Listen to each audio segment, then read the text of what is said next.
Advocate Minya. Good morning, Chair. Good morning, Madam Commissioner. Today is the resumption of the formal hearings. The record will show that for the better part of the month of September, the Commission conducted inspection in loco in relation to buildings that typically should be addressing the so-called bad buildings or the hijacked buildings. We intend this morning to have into evidence various exhibits that will take the following form. If Chair, Madam Commissioner, you were to look at your file, and we would have a provisional exhibit description at the top of the right corner of the page. This is now the 1A Risick Street, the old post office. This exhibit, so will all the others to follow, will have this the same theme. It will give you a number of photographs that are taken of a particular building, ending with a videograph link of certain vital observations that were made in that building. So you'll have your introduction at the beginning, Madam Chair, Madam Commissioner, with a series of photographs depicting the state of disrepair in relation to that particular building. You will also have a summary of what the background is in relation to that particular building. There will be observations made in respect of that building, be it about rent, be it about structure, be it about facilities. And you would have the utilities as well, commentary and observations made in that regard. You will then have input from the parties, where happily we now have had inputs from SERI and from the city and the ICF. We incorporate those comments in it, and we make proposed factual findings under the heading of conclusion, and we refer back to the terms of reference and make observations about infractions in respect of that building. We ended up with possible recommendations that may emanate. We thought that this process will at least truncate the length of time that we otherwise would have to take in respect of each and every building, bringing each and every witness photographer for the purposes of authentication. This way, we think we have given an opportunity to both CIRI, ICF, as well as MNS in respect of the city, all these documents upon which they have made commentary. If you allow me, Chair, I will then begin with the first exhibit. Yes, you may. The provisional exhibit number of this exhibit is Exhibit OPO 1 to 15, and as we say, 1 to 13 would be the photographs. The first photograph shows the outer face of the old post office, which we know is located at 1A Risick Street. The photograph 1 over the page 2 there at the top would be the communal water source. Your Chair and Madam Commissioner, you realize the filth of the building from that photograph.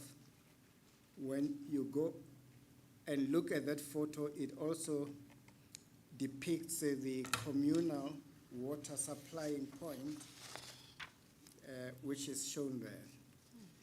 You will see again when you look at The second photograph, OPO-02, it's ceiling boards that are doing the partitioning. At first glance, it's obvious that that type of material is combustible. It's a fire hazard. The passages are narrow and not navigable. That would be a problem in the event of fire immediately. The third one is one showing the ceiling board partitions, again making the same point, no different in relation to the narrow passageways that are depicted on OPO-04. OPO-05 shows the combustible material again in that building, and we make the observation on OPO-06 that this is a heritage site.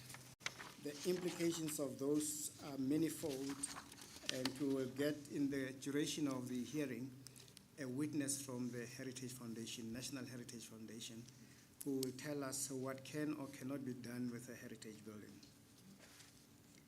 At the top of page 3, Madam Chair, Madam Commissioner, you will see there's a short background description to this old post office.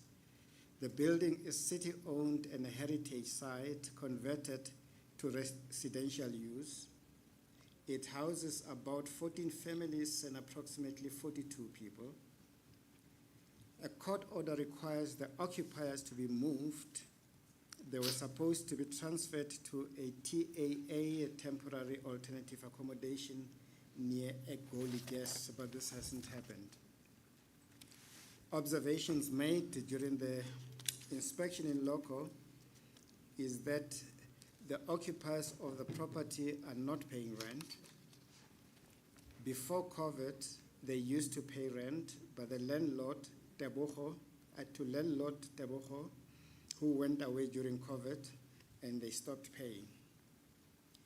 The structure under paragraph 5 says the document is the building that is dilapidated outside, and the rooms inside are made of cardboard material, which poses a fire hazard.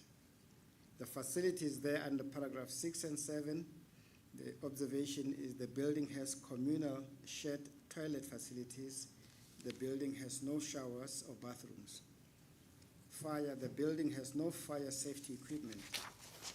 With the utilities, as you would see from the top of the page 4, there is running water shared communally from a tap located outside.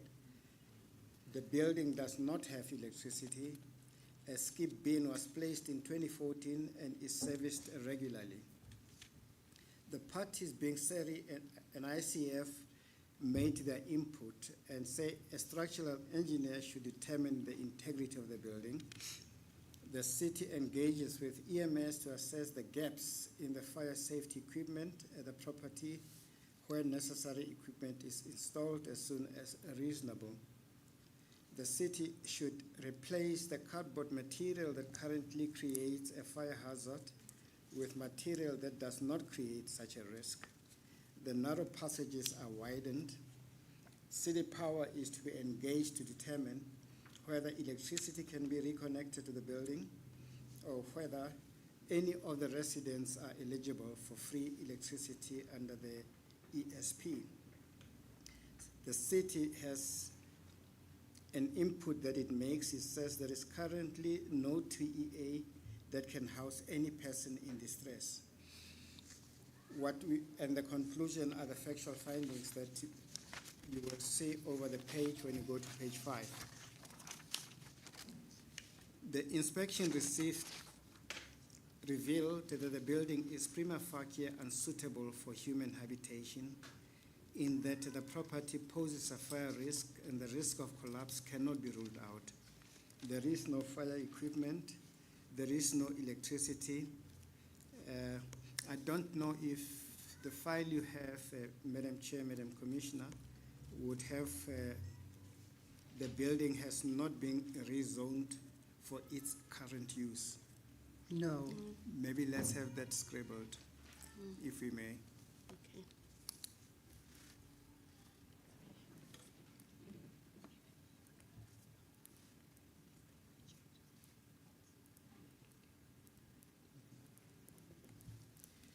So too would M&S and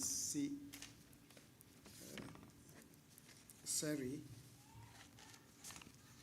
make corresponding insertion in that paragraph. You have not commented on that, but in the fullness of time, that will happen. The terms of reference, we say the property prima facie falls within the terms of reference in that the building seems to have been hijacked by a Tebogo. Basic services such as electricity and proper ablution facilities are not provided. Indigent people occupy it. We then tabulate a number of bylaws contravention, being section 16(1)A to D of the City of Johannesburg Metropolitan Municipality Emergency Services bylaws that requires that firefighting equipment be maintained in good working condition and inspected by a competent person every 12 months. The absence of fire equipment is prima facie in contravention of this provision. Section 7(1) M in bracket of the City of Johannesburg Metropolitan Municipality Problem Properties Bylaw. The section includes within the meaning of a problem property, a property that threatens the occupier's safety. Combustible material is used to erect some of the living units, such as ceiling boards, threatens the occupier's safety. Section 13(4) of the City of Johannesburg Metropolitan Municipality Emergency Service Bylaws probes the obstruction of any escape route that will prevent or hinder occupiers from exiting in an emergency. The City of Johannesburg Land Use Scheme 2018, particularly sections 48(1) and (3), prohibits anyone from altering a heritage building or structure older than 60 years from being changed without a permit issued by the relevant Provincial Heritage Resources Authority. Alterations of the building into a dwelling unit is prima facie in contravention of this provision.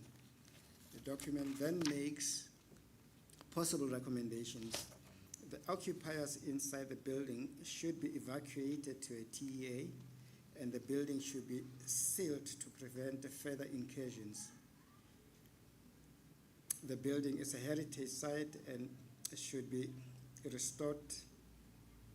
I can add there, and be made compliant with the provisions of the National Heritage Resources Act 25 of 1999. Bylaw contraventions need to be regularized. If you go over the page, you have further images which will give you holes in the yard, which will give you water container. Building has no water inside it. It will show you images from the interior and some of the view of the building from the inside. The side view, it will be depicted there, so would be the roof and entrance. Page 8 then gives us a link to the video footage which could give a reader a much more in-depth description of the condition of the building. Chair, Madam Commissioner, I have not commented on the incongruence between what we say as evidence leaders and what the other interested parties say about it. The thinking is that to the extent that there is a discord between the two, it is matters that will be dealt with in the final submissions. Yes. Once all the evidence has been heard. Yes. If there are no objections, Chair, may I move that this exhibit be admitted into evidence as Exhibit OPO, bracket 1 to 15. So admitted. Thank you, Chair. I now propose to move to the second building, which we find and provisionally marked Exhibit IH being the industry house, which would also have about 20 photographs to it and 2 video links that give a fuller description of what we observed. So if I may invite you to go to page 10, you will find there, maybe before I do that, at the very first page of page 9, it will show the exterior of the building. It's a 5-story building with partitionings made of ceiling board. Ceiling should start with a C as opposed to an S. Yes. Over the page, being page 10, we have description of inner walls that are decayed. There's no proper waste removal. Power cables are exposed. Currently, there is no power in the building. Cooking is done in the rooms. Partitions are made of ceiling, again with a C, board, and a fire hazard. Next photograph will show you the windows. There are no windows or proper ventilation or proper doors. It depicts a communal tap outside the property. That is now photo number 10. 11, the building has no ablution facilities. Spillage is within the building itself. By way of background, we say the property is owned by Mayfin Pty Ltd, but is occupied by approximately 650 people. The building, with its 5 floors, houses approximately 26 units per floor and 5 people per family unit. There is a pending eviction application. It has not been executed for years, not prosecuted. The owner has abandoned the building. The property occupiers are clients of SERI and ICF. They have formed a committee to run the building without the owner's consent. That we see at the top of page 12. The occupiers do not pay rent is the observation that we make. Structure, the inner walls are decayed and there is no proper waste management. There are no windows and no proper doors within the building. The building is overcrowded and unsanitary. The corridors are reduced because of the erection of rooms and can only accommodate a single file. This is a fire hazard, the observation is made. Regarding utilities, there's no electricity in the building. Previously, the City of Johannesburg successfully applied to install electricity in the building. When a renewal application was made, the occupants were informed that the initial installation was erroneous, as it was supposed to be installed elsewhere. As a result, the application was refused. The building does not have water. A communal tap is located outside the building's entrance, which all residents use. Over the page is page 13 at the top of the page. A skip bin is placed a few meters from the building. The skip also serves the neighboring properties. Regarding facilities for cooking, the residents use primer stoves and use paraffin. The building does not have ablution facilities. The residents use the toilets in the neighboring buildings for ablution. With fire, there is no fire equipment at all in the building. The rooms are constructed using wooden material. Again, ceiling boards should be a C. Inside the building, there are potential fire hazards. These are potential fire hazards. There is reference to the various exhibits. The parties have made inputs, SERI, ICF, and they say structural engineer to determine the integrity of the building and whether evacuation is necessary. The city to engage EMS to determine what fire equipment is necessary and be installed. The flammable material be replaced with alternative material as far as reasonably possible. City power to determine the process for the electricity to be restored. The city to consider whether free water can be provided for those qualifying in terms of the ESP. A standpipe be installed on each floor. Portable toilets be urgently installed. The city engage the occupants for consensual moving of the occupants, failing which the requisite legal proceedings should be instituted to move the occupants. There is currently no TEA that can house any person in distress. Factual findings, we say the inspection revealed that the property is prima facie unsuitable for human habitation in that the property poses a fire risk and the risk of collapse cannot be ruled out. There is no fire equipment, there is no running water, there is no electricity. There are no ablution facilities. Sewage is leaking in the building. The building is overcrowded. Prima facie, we say this building falls within the terms of reference in that the owner has abandoned the building. Basic services such as electricity and proper ablution facilities are not provided. Indigent people occupy it. We point out under paragraph 19 on the infringements, contraventions of the bylaws, and say that there is prima facie evidence of contravention of the following bylaws in the property. Section 7, bracket 1 of the City of Johannesburg Metropolitan Municipality Problems Properties Bylaws. The section describes an overcrowded property as falling within the meaning of a problem property.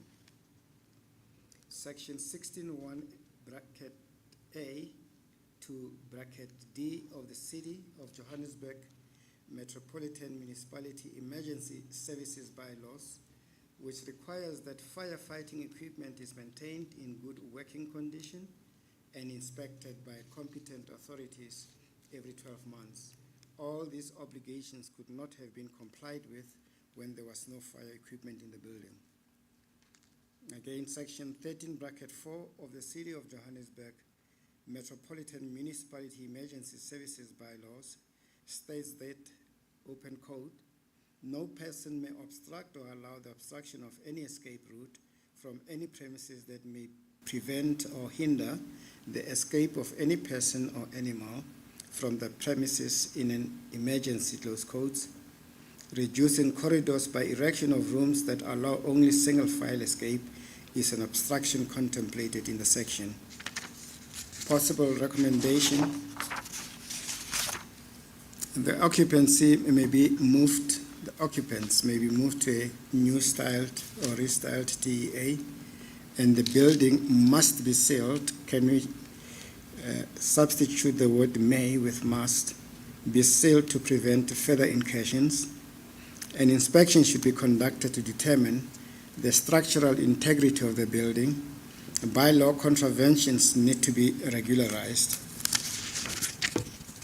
Over the page 17 are further photographs showing the damaged and damp walls, damaged walls, exposed walls, damaged walls, interior of building, and damage to the ceilings, not properly spelled.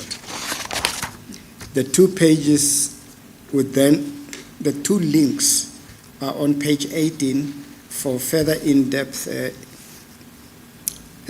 scrutiny of this building. Chair, if there is no objection, we move that this exhibit be admitted into evidence as exhibit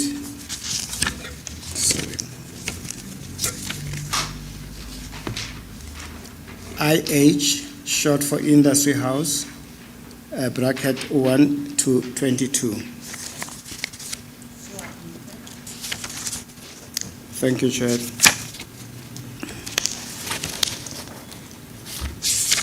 We now go to page 19, which is the Koch monkeys. provisionally marked Exhibit KM 1 to 22.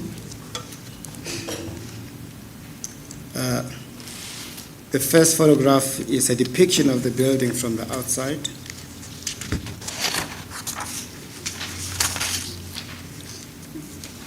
The first photograph deals with the exterior front of the building, exterior back view of the building, dilapidated ceilings, an elevator not working, fire equipment in the two other photos. Over the page 21, the photos show stairway out of order, ceiling in need of repair, communal water source, dilapidated interiors, paint needed, bathrooms need repairs. Over the page, we give a short background. The property is said to be city-owned. However, some people own parts of it through sectional title arrangements. 2, the residents have acknowledged that they owe the city for rates and taxes. Observations we made regarding rental: it is a 7-story building that houses approximately 57 families. The units are primarily 2-roomed units occupied by 4 to 5 people. The building thus accommodates approximately 228 people. The rental is not fixed. The rental amount to be paid each month depends on the water and electricity bill for that month. This amount is then divided amongst all households in the building. The monthly payments typically range from 800 to 900, but on one occasion, each household had to pay about 1,500 because the debt for that month was very high. Reference to rent here, Chair, as you might realize, is not rent, it's contribution towards services. Under paragraph 6, we have the structure there that we saw. The building needs extensive renovations, including painting, ceilings, walls, and bathroom repairs. The stairway needs serious attention as it is a hazard. Over the page 23, you have utilities. There is running water in the building on all floors. All the units have toilets. The lifts are not working. Residents place waste on their respective floors, collect it on each floor, and then take it out for pick it up to collect. Dustbins are used for this purpose. There is electricity in the building. Regarding fire, there is fire equipment, but not all of it works. Input by SERI, ICF, and the city. A structural engineer should determine what structural repairs are necessary to the building and whether such repairs may take place without relocating the residents. The city to engage with EMS to assess the gaps in the fire safety equipment at the property, whereafter the necessary equipment is to be installed as soon as reasonably possible. So says the city may engage the occupiers for a consensual moving of the occupants, failing which the requisite legal proceedings be instituted to move the occupants. The city to determine if there is a TA to which the occupants can be moved. Conclusion, factual findings. The inspection revealed that the property is prima facie unsuitable for human habitation in that no working elevator, structural integrity of the buildings to be determined, insufficient working fire equipment. Terms of reference under paragraph 17, the property prima facie does not fall within the terms of reference in that the building does not appear to be abandoned or hijacked. Basic services are provided. The occupiers pay rent. There are, however, contraventions of the bylaw as we point in paragraph 18. There is prima facie evidence of the following: bylaws on the property, section 16, of the City of Johannesburg Metropolitan Municipality Emergency Services Bylaws requires every owner to ensure, among other things, that all firefighting equipment and service installations are maintained in good working conditions by a competent person, inspected and serviced in accordance with the manufacturer's specifications, and inspected once every 12 months by an appropriately registered and competent person.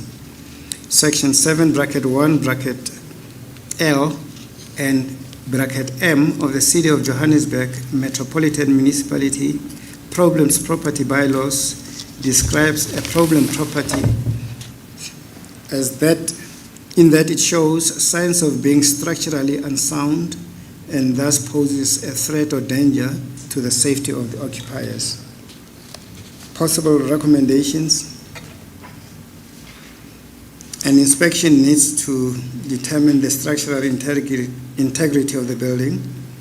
Bylaws contraventions need to be regularized. And there are further photographs if you go over page 26, where you see the view of a kitchen, a view of a bedroom, a view of a bathroom, that of an electric stove, a view of the ceiling, as well as the exterior view of the building. There are two links.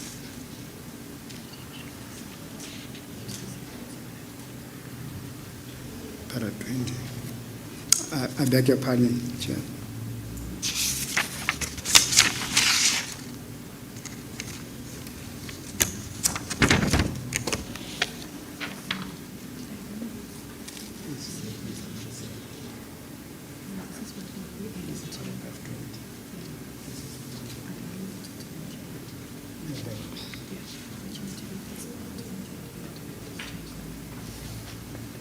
May I invite the Chair, Madam Commissioner, to insert under the possible recommendations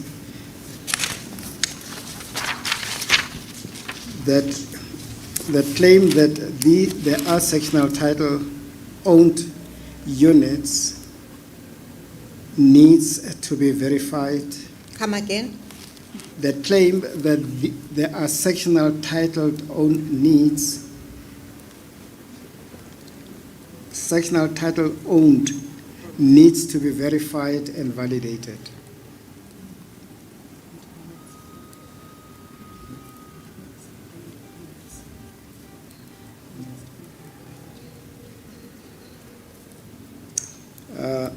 Another paragraph should read, consideration for the demolition of the building must be made.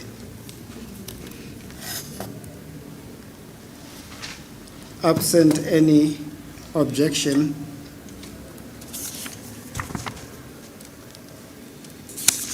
we would move that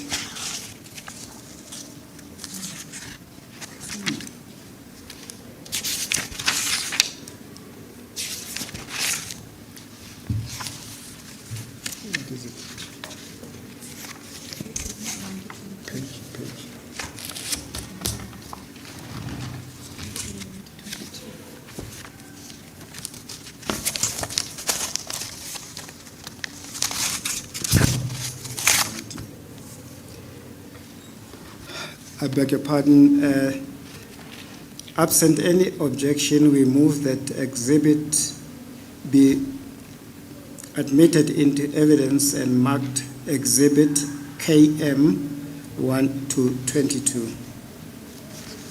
Exhibit KM 1 to 22 is admitted into evidence. Thank you, Chair. We now move to the following building that we will find at page 28, being the Moth Building. The face of that exhibit shows the exterior of the building.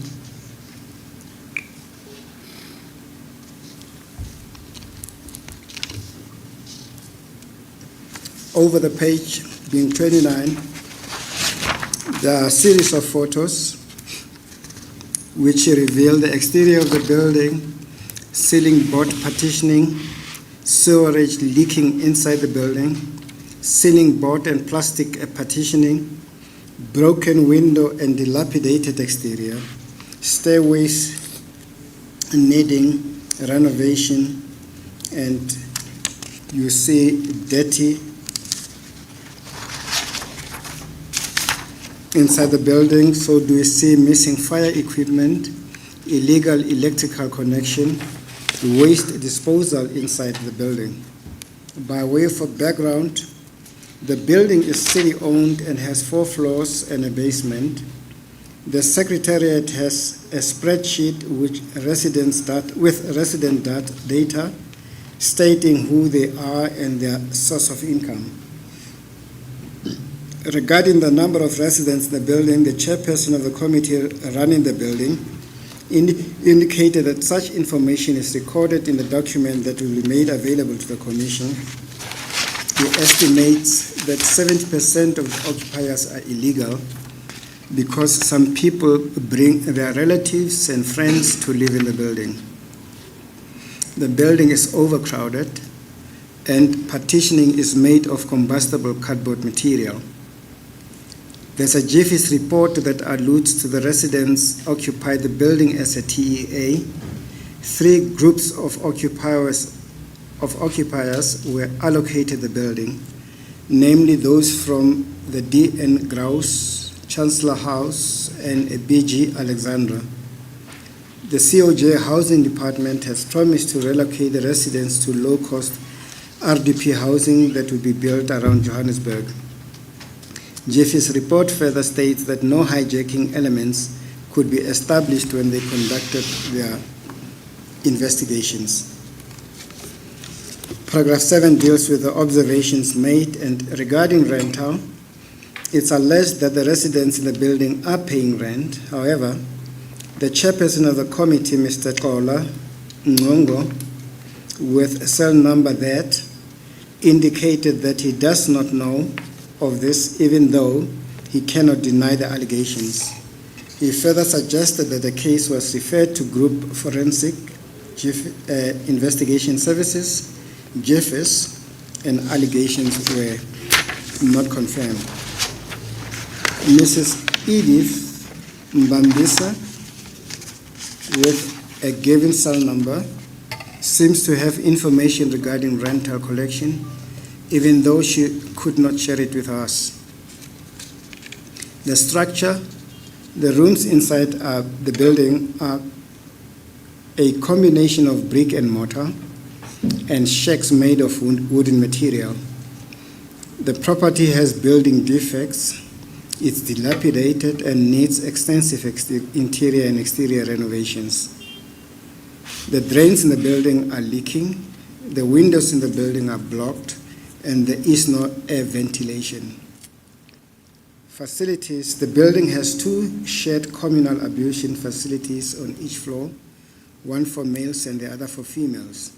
Some toilets in the building flush and others use buckets for flushing. Regarding fire, the building has no fire safety equipment. The cardboard partitioning inside the building provides no escape routes, only one entrance and exit. Utilities, the building has running water. However, the communal taps are only on the 2nd and the 5th floor. Over the page 33, paragraph 18, the building has electricity. However, it is connected illegally because persons purporting to be from City Power disconnected the electricity. Upon City Power becoming aware of this, it confirmed the building did not owe electricity. As a result, it moved the transformer to a safe place but did not restore the electricity in the living units, which prompted the residents to connect themselves illegally. Waste is disposed of in a skip bin outside the building. However, in protest, the residents spilled waste outside the building. The protest is premised on the fact that the residents cleaning the building were not employed by the city, even though the building belongs to the city. Pick it up provides plus minus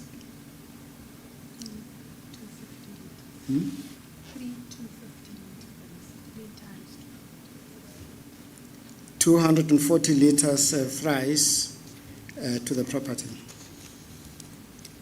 Inputs by SERI and ICF. Determining the cost of interior and exterior renovations is required, so says the inputs from SERI and ICF, to address the risk of collapse and whether these renovations can be attended to while the building is occupied. The city should engage EMS to install fire extinguishers and other necessary fire equipment. The flammable materials be replaced with partitioning that does not present a fire risk. The city should engage with EMS to determine the escape routes. The city will engage with City Power to legally connect the electricity to the property.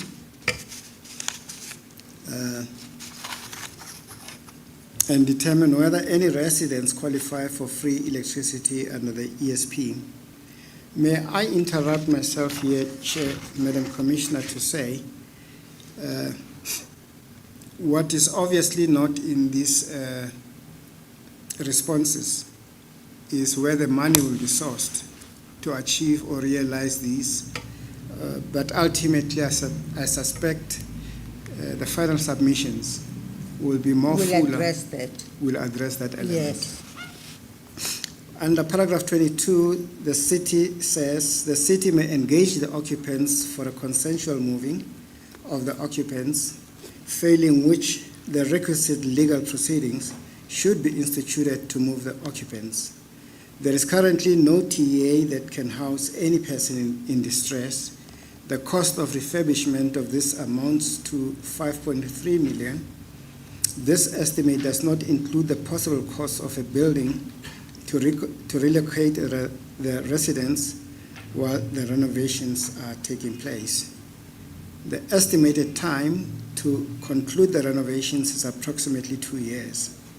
A schedule of the cost breakdown is provided, and you are given various numbers under that table, and we are also over the page given the timelines for such renovations to be conducted.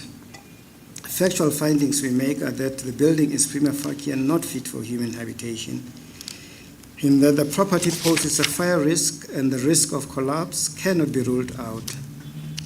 There is no fire equipment. The building is in a grave state of disrepair. There is no sufficient running water in the building. There are illegal electricity connections. There is bulging of overcrowding. The drains in the building are leaking. A dehumanizing existence is being experienced by the tenants. The property prima facie falls within the terms of reference in that the building seems to be hijacked. Basic services such as electricity and proper ablutions are not provided. Indigent people occupy it. We identify under paragraph 25 and over the page 37 at the top, contraventions of bylaws. Section 43 of the City of Johannesburg Metropolitan Municipality Waste Management Bylaws provides that, open quotes, every owner or occupier of premises must keep this premises clean and free from any waste which is likely to cause nuisance, harm to human health, or damage to the environment. Section 45 bracket 1 bracket A provides that no person may cause litter. Section 13 bracket 4 of the City of Johannesburg Metropolitan Municipality Fire Safety Bylaws, which provides inter alia that no person may obstruct or allow the obstruction of any escape route from any premises that may prevent or hinder the escape of any person or animal from the premises in an emergency. The obstruction or contemplates the contraventions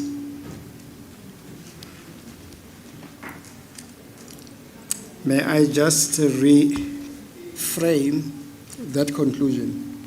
Yes, you may. It doesn't make sense. As it reads, it doesn't, Chair.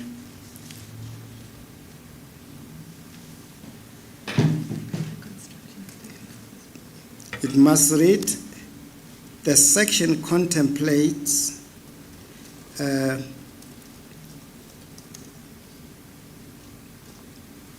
that reducing the escape routes is a contravention of the bylaw. If need be, Chair, I'll have an opportunity to have it retyped to deal with this difficulty. Section 16 bracket 1 of these bylaws requires that all firefighting equipment be maintained in working condition and serviced at least every 12 months by a competent person. The section further requires that all firefighting equipment be ready for use in an emergency. The absence of firefighting equipment is a contravention of this section. The City of Johannesburg Metropolitan Municipality Properties bylaws, various sections of this bylaw are prima facie contravened, including section 7 bracket 1 bracket D, which includes overcrowding as one of the ills that render a property a problem property. Section 7(1)(f), which includes illegal electricity within the meaning of a property. Section 7(1)(g) in brackets, Roman figure 3 in brackets, which includes sewer flowing within the property as one of the ills that render the property a problem property. And section 7 bracket 1 bracket L and M in brackets, which includes a building whose structural integrity is compromised and poses a threat or danger to the safety of the occupiers, it is a problem property. Possible recommendations: the building should be sealed off and residents should be moved to a TEA with proper amenities. The building should be inspected to determine its structural integrity. Bylaws contravention need to be regularized. And can I invite the next point to say the zoning for the building must be verified.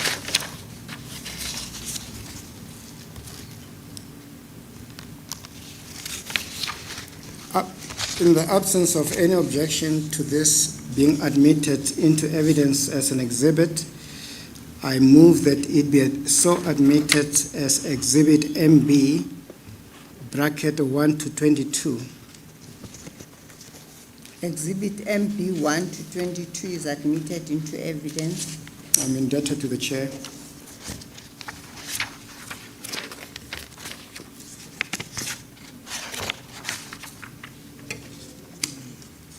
The next building is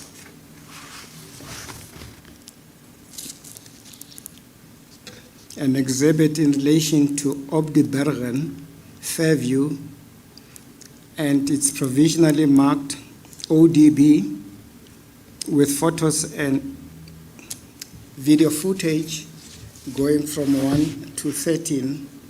You immediately see the exterior of the building,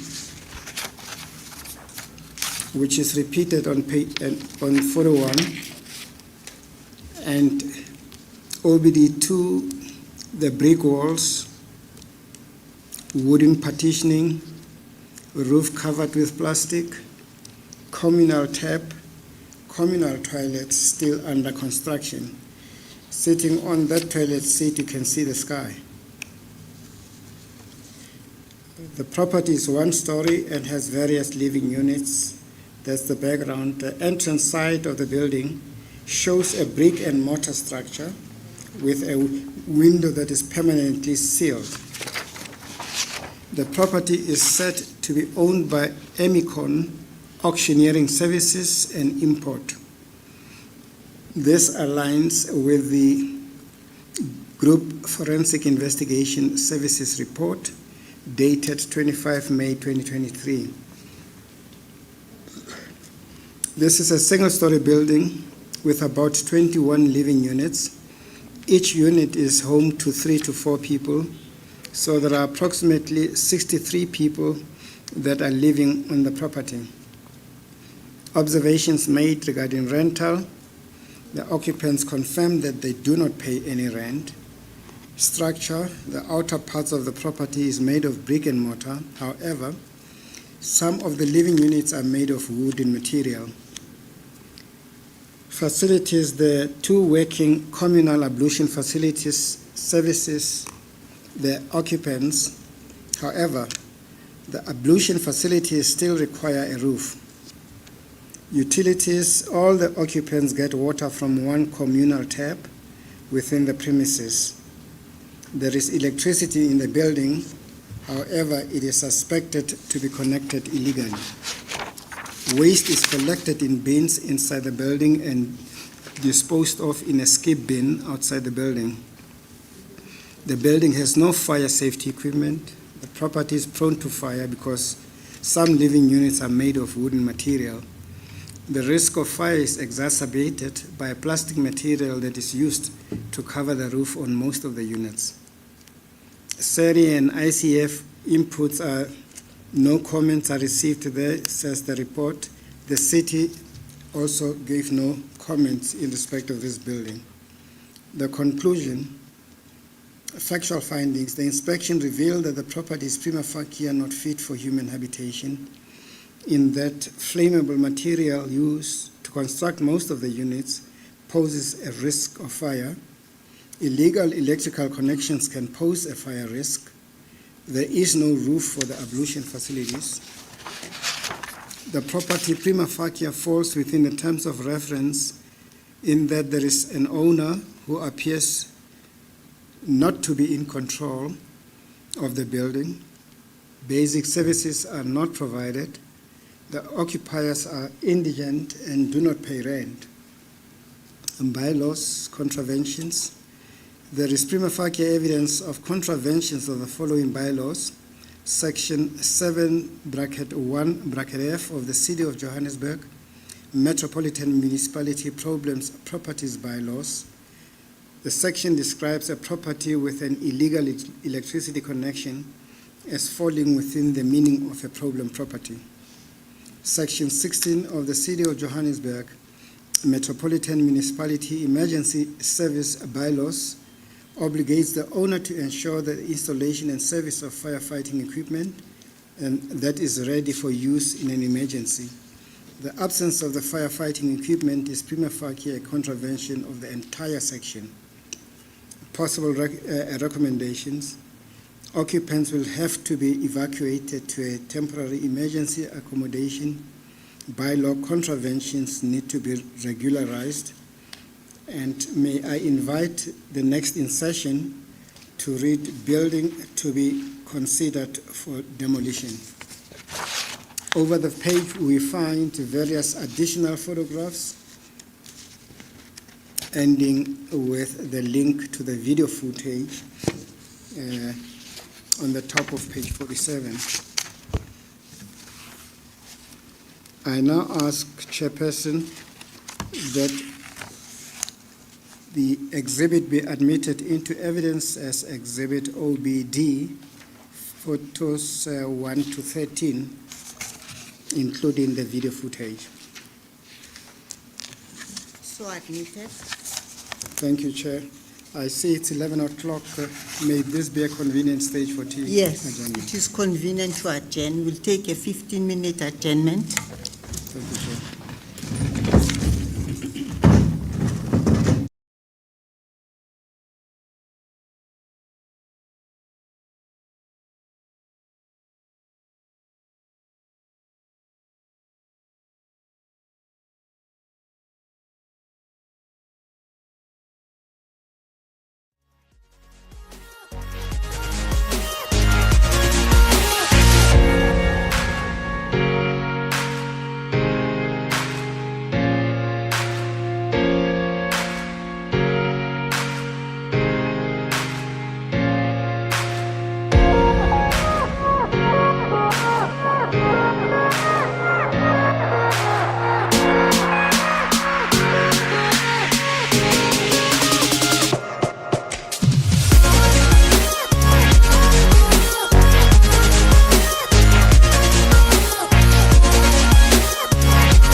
Yes, Advocate Siminya.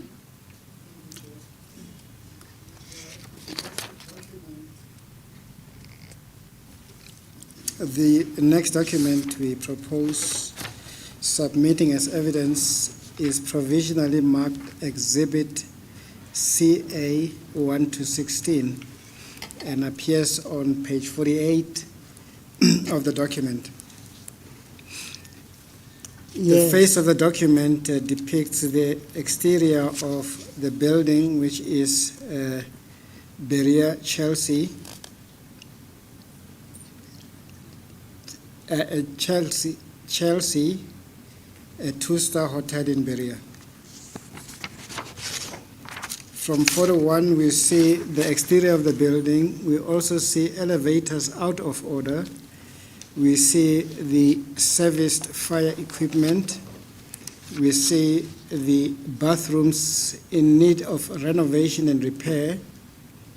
So too leaking taps and bathrooms in need of repair.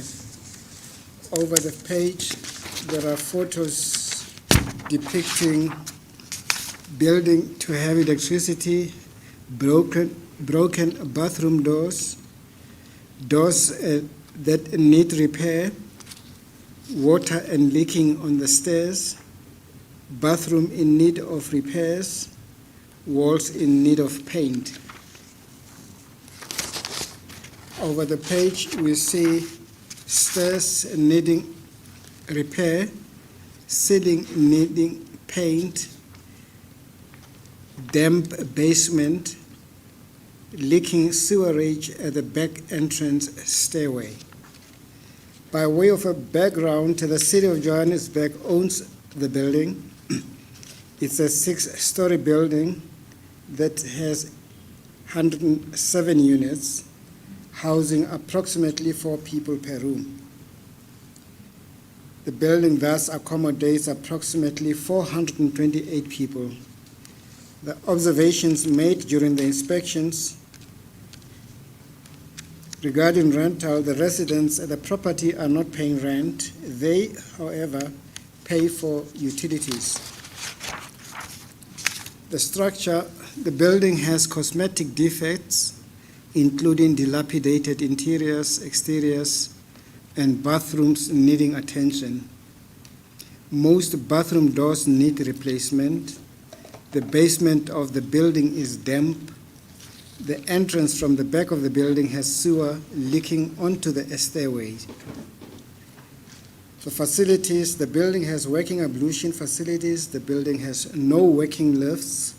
The building has fire safety equipment, which was last serviced a month ago. Regarding utilities, there is running water in the building. There are visible signs of water leakage from taps. The building has electricity. Waste is collected in bins inside the building and disposed of in a skip bin outside the building.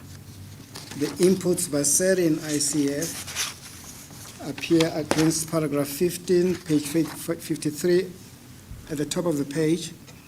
Renovations should be conducted to the dilapidated interior and exterior while the residents are on the property. The city is to update the plumbing systems to ensure that they meet current safety standards. The city is to replace any outdated piping to stop the current leaks. The city says, in turn, the city may engage occupants for a consensual moving of the occupants, failing which the requisite legal proceeding be instituted to move the occupants. The city determine if there is a TA to which the occupants can be moved to. The factual findings are under the heading Conclusion. The inspection revealed that the property is prima facie unsuitable for human habitation, in that sewerage is leaking in the building. A structural engineer is required to determine the structural integrity of the building. There are also leaking taps that require fixing. The property prima facie does not fall within the terms of reference, in that the building is not hijacked or abandoned by its owner. Basic services are provided. the occupiers are paying for utilities only. Bylaw contraventions under paragraph 19, there is prima facie evidence of contravention of the following bylaws. The City of Johannesburg Metropolitan Municipality Problem Properties bylaws, including Section 7, bracket 1, bracket G, bracket Roman figure 3, which includes the overflow of sewer into the meaning of a problem property, contravention of Section 7(1)L and M, which includes structural unsoundness of a property and the threat to the safety of the occupiers, are shortcomings that render a property a problem property within the meaning of this section. The basement is damp, which may render the building structurally unsound and threaten the safety of the occupiers. Possible recommendations: the residents should be moved to a TEA while the building undergoes renovations and repairs. Bylaw contraventions need to be regularized. And if we may add another paragraph, Chair, building to be considered for demolition.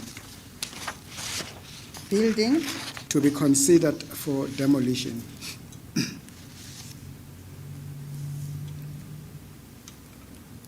There are then additional photos which show the side view of the building, the running sewer, the sewerage in the building, damaged ceilings, damaged doors, views of the stairs, and the last two are the video graphs, links for this building.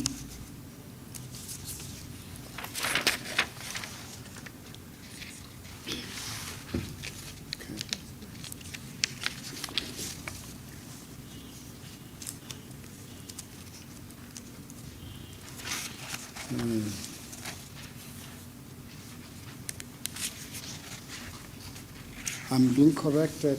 It is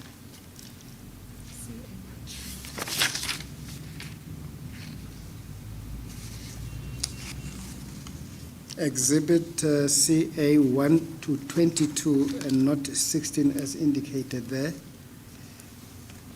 And unless there is an objection to having this document admitted into evidence, I move that it be so admitted as Exhibit CA 1 to 22. Exhibit CA 1 to 22 is admitted into evidence. Thank you, Chair. The next document is provisionally marked DS Photos 1 to 7. Start at page 56 of the bundle and relates to Doornfontein, Davis Street. We see the exterior of the building. Over the page we see wooden partitioning, self-connected electricity, communal ablution facilities, exposed power cables, and fire equipment.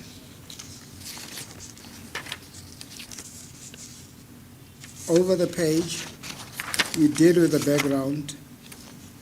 The properties are at Davis Street, Doornfontein. They are adjacent to each other and is privately owned by Whitehall Trading Pty Ltd. The properties have the same entrance. The occupiers of these properties share the entrance except for the occupiers of the number 32. However, they all share facilities. The building's occupants are clients of the Socio-Economic Rights Institute of South Africa, SERI. Regarding the observations made, 32 Davis Street is a 5-story building with 30 to 40 living units per floor.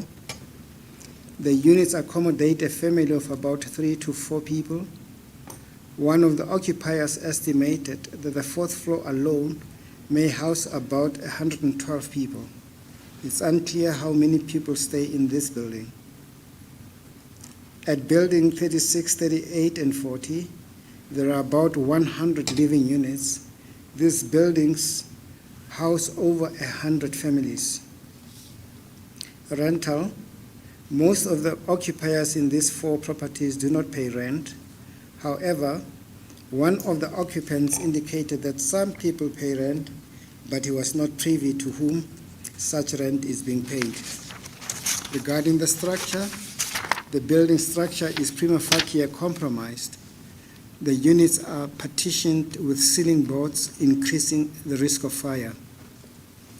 Regarding utilities, the electricity in this building, in these properties, is connected illegally. The cables were exposed and the electricity was self-connected. The occupiers cook on electricity operated with 2 plate stoves. These properties have 4 communal taps with running water. The properties have 6 communal ablution facilities which service all 4 buildings. Waste is managed through a skip bin placed a few meters from the properties. The skip serves not only the occupiers of these 4 properties, but also those of neighboring properties. Regarding fire, there are remnants of fire equipment in the properties. Quite clearly, they are not in a working condition. The living units in these properties are made of highly flammable material, such as ceiling boards. The electricity cabling also poses a fire risk because the cables are exposed. Input from SERI ICF. A structural engineer is to determine the structural integrity of the buildings. Fire extinguishers and other fire equipment be installed on the property. The flammable partitioning be replaced with more appropriate materials. City Power, on an urgent basis, determine how to legally reconnect electricity on the properties and remove the current dangerous electrical cabling on the property. The city made no comments. The conclusion is that the inspection revealed that the properties are prima facie unfit for human habitation, in that the partitioning poses a fire risk. The structure of the properties is prima facie compromised. There is overcrowding. Illegal electrical connections pose a fire risk, and there's no adequate ablution facilities. The property prima facie falls within the terms of reference in that the buildings are abandoned by the owner, no basic services are provided, the occupiers are indigent. The contraventions of the bylaws are dealt under paragraph 19, page 61 at the top of the page. There is prima facie contravention of the following bylaws. These properties are in contravention of various provisions of the City of Johannesburg Metropolitan Municipality Problem Property Bylaws, including section 7(1)(e), which includes a building that is unhealthy and sanitary within the meaning of a problem property. Section 1F, which includes a building with illegal electricity supply within the meaning of problem property, and section 7(1)L and (M) includes compromised structural integrity and a building that poses a threat to the safety of the occupiers within the meaning of problem property. The buildings are also contravention of the Greater Johannesburg Metropolitan Council electricity bylaws, particularly section 15, which provides that, I quote, "No person other than an employee of the council authorized thereto shall, without written permission from the engineer, connect or reconnect or attempt to connect or reconnect any electrical installation to the service connection or the supply main." Possible recommendations. the properties may have to be evacuated and the occupiers moved to a temporary emergency accommodation. During this time, the properties must be sealed to prevent access to them, while the city considers whether to demolish or rehabilitate if it is minded to expropriate the properties. Compliance with the bylaws appear not to be feasible. Can you include that in our document, Chair, Madam Commissioner, that compliance with bylaws appears not to be feasible?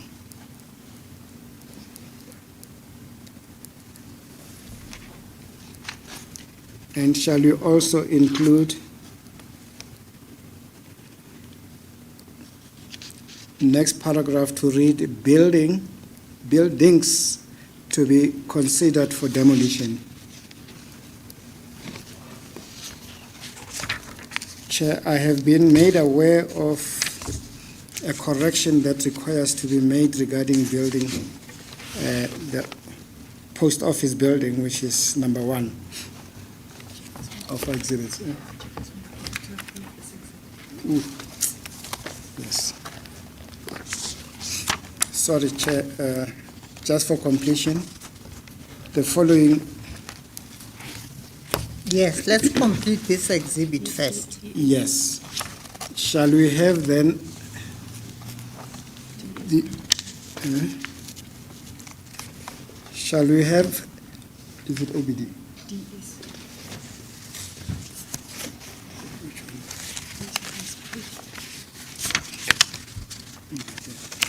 It's 1 to 12. I think you've got a page missing.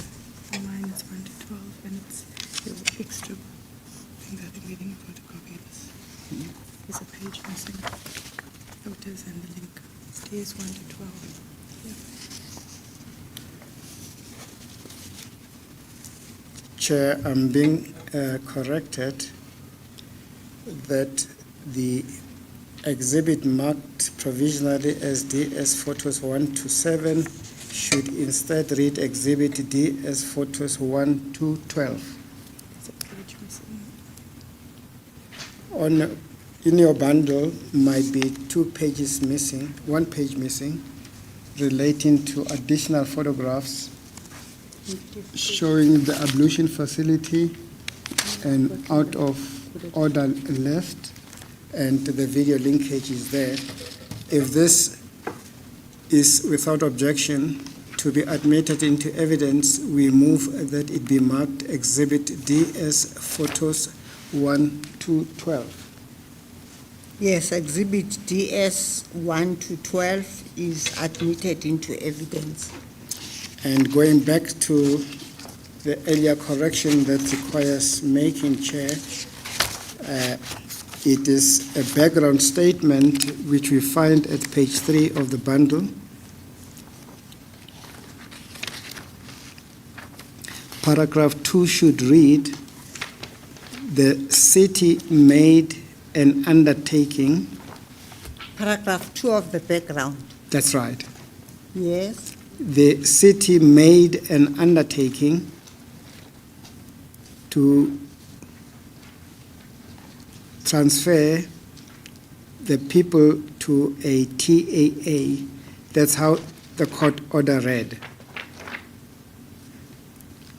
The court order read about the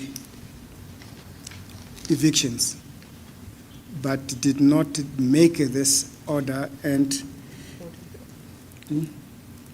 so the correction should read, the city made an undertaking to the occupiers, to the city for a TAA. With that correction made, Chair, may I move to what is provisional exhibit WM.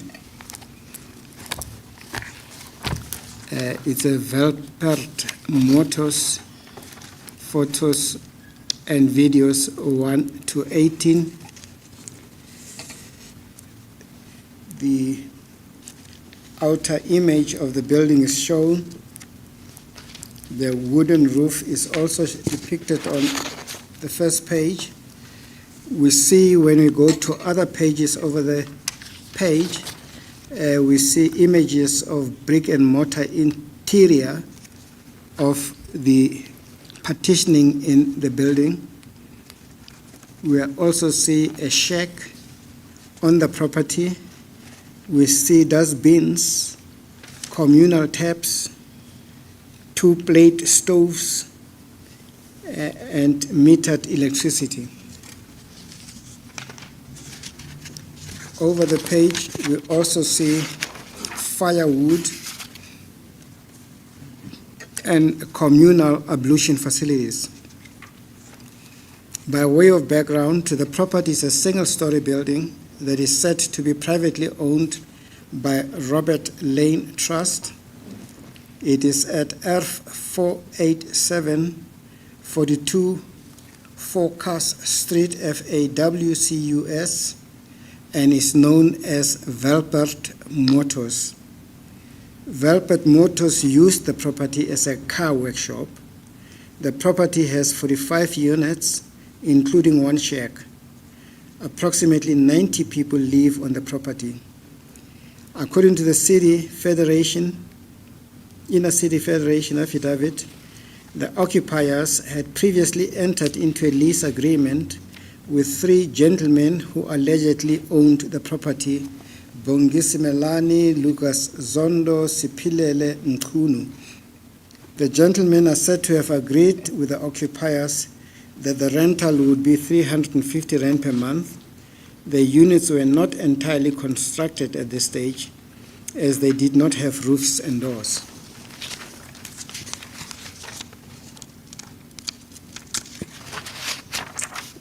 While the occupiers waited for the units to be completed, the agreement changed in that they were required to pay a 400 deposit while on the waiting list.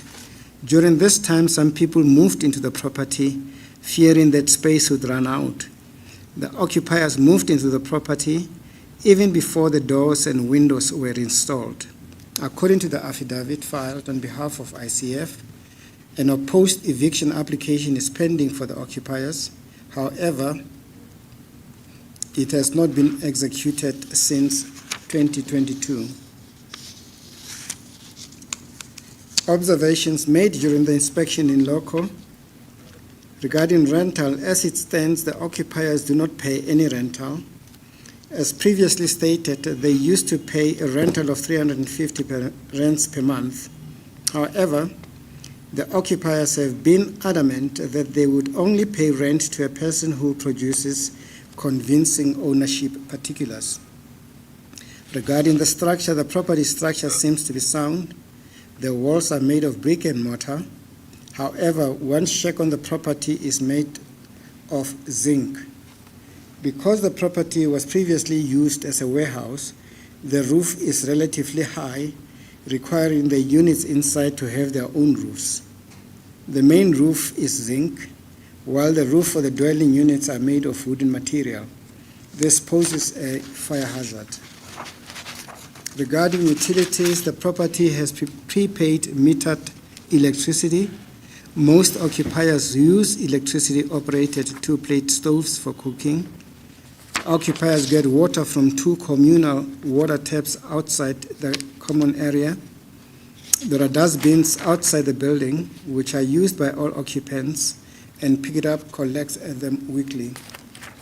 Facilities: the occupiers all share the 3 communal ablution facilities, which they lock to prevent non-residents from using those without permission. They flush properly. However, the shower does not work anymore. And with fire, there is no fire equipment on the property. The roofs are made of wood, which poses a fire hazard. The occupiers also indicated that during load shedding, they make fires. However, they do not make fire inside their houses. Input from SERI ICF: additional fire equipment be installed on the property if EMS finds the existing equipment is inadequate. that the flammable material be replaced with partitioning that does not present a fire risk, and the city made no comments. Conclusion: the inspection revealed that the property is prima facie fit for human habitation. The property prima facie falls within the terms of reference in that the owner does not seem to be in control of the property. Basic services are provided, the occupiers do not pay rent. Bylaw contraventions. There is prima facie evidence of contravention of the following bylaws. Section 16 of the City of Johannesburg Metropolitan Municipality Fire Safety Bylaws obliges an owner to install, service, and maintain fire equipment. The absence of fire equipment is a prima facie contravention of the entire section. Section bracket 1M in bracket of the City of Johannesburg Metropolitan Municipality Problem Properties Bylaws includes a building with attributes that threaten the occupier's safety within the meaning of a problem property. For example, the woody material used for the roofing threatens the occupier's safety as wood is combustible material. Possible recommendations: the roofing material for the units inside the property must be replaced with a suitable material to reduce the fire risk. Bylaws contraventions need to be regularized. And may we add, Chair, that the building needs to be investigated for compliance with building regulations.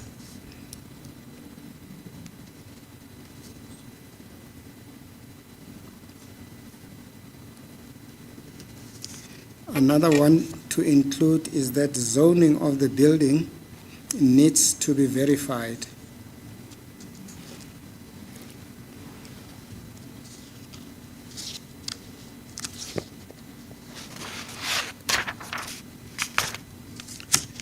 The further page reveals the roof of the building, the walls of the building, view of the interior, illegally connected lights, and the view of the shack, with 2 video footage links at the foot of the page.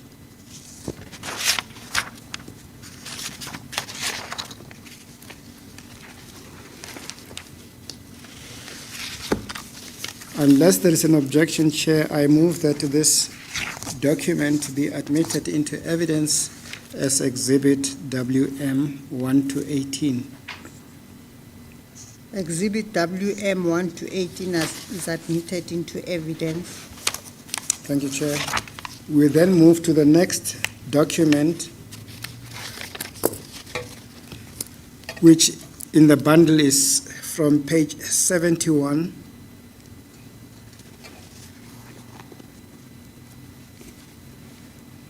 Provisionally marked Exhibit MC 1 to 19, with the first page showing the exterior of the building.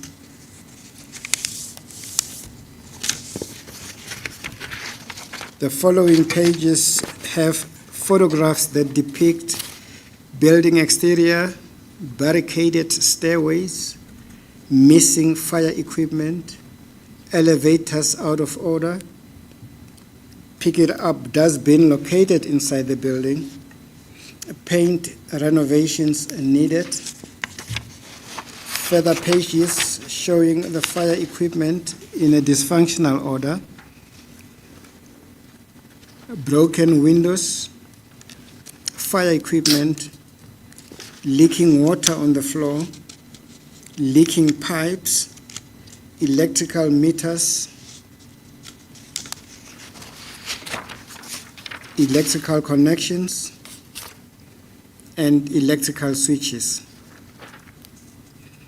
By way of background, the committee, the tenants appointed, control parts of the building, especially the residential units. However, the shops are said to be hijacked. The hijacking of the residential portion of the building started around 2017. However, with ICF assistance, it ceased, but not as far as the shops are concerned. The rooms are bachelor type and accommodate approximately 4 people each. The building has 108 living units and is a 9-story building. The building accommodates approximately 432 people. The inspection in loco made these observations that the building has broken windows and needs paint renovations on ceilings and building structure.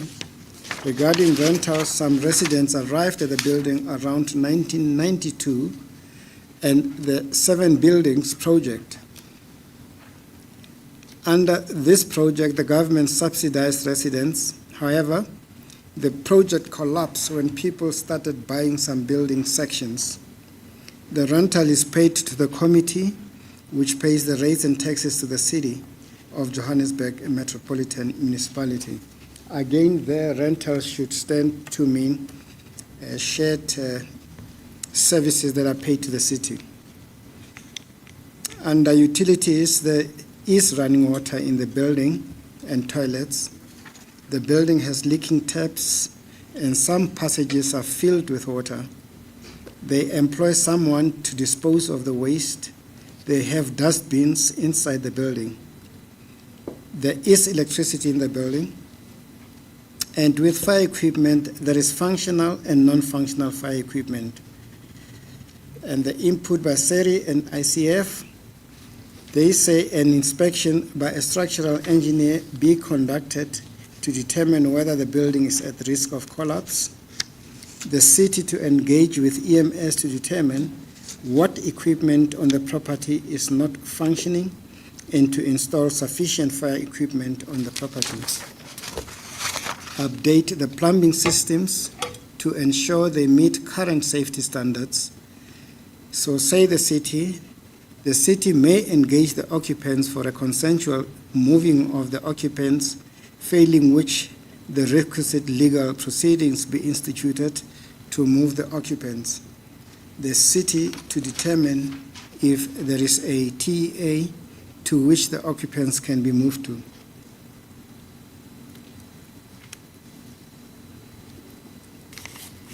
We make the factual findings under conclusion to say the inspection revealed that the property is prima facie unsuitable for human habitation in that the leaking taps need to be addressed.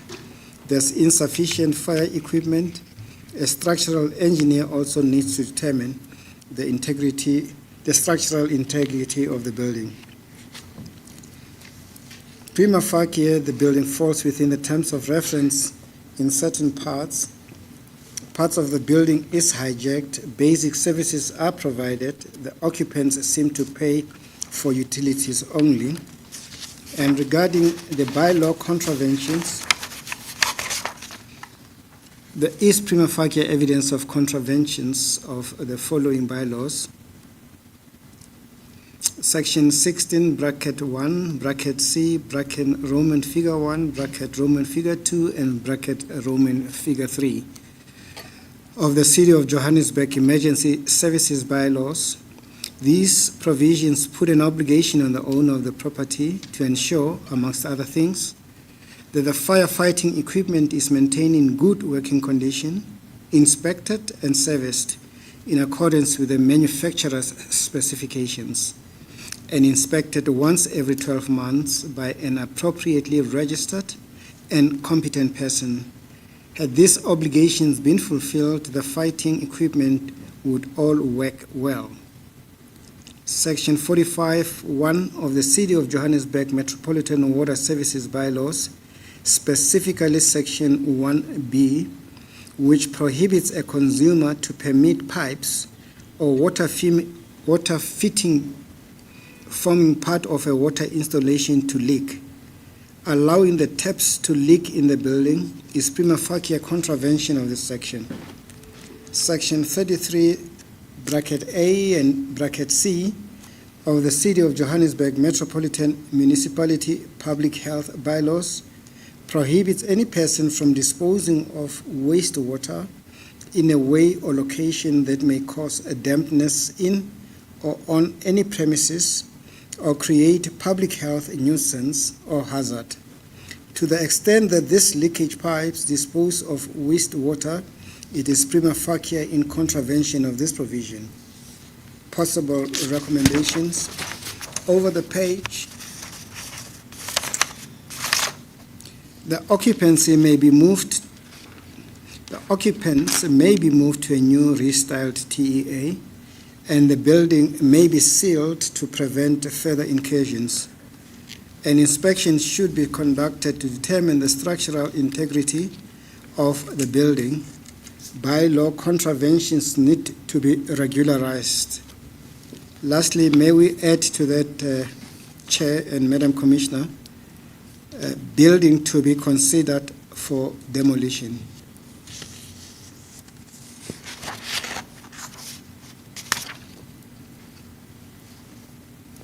There are additional photos showing electric box and electric wires that are exposed and showing. The video link where more detail and additional images appear.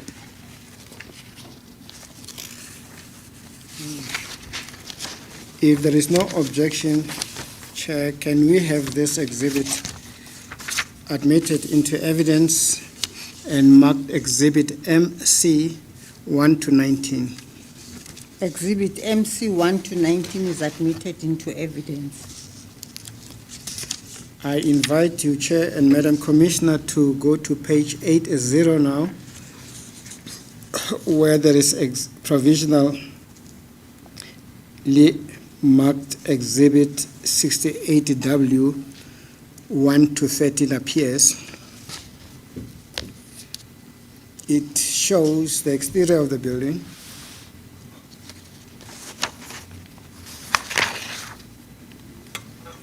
The following photos over page would show story building, a 7-story building, elevator not working,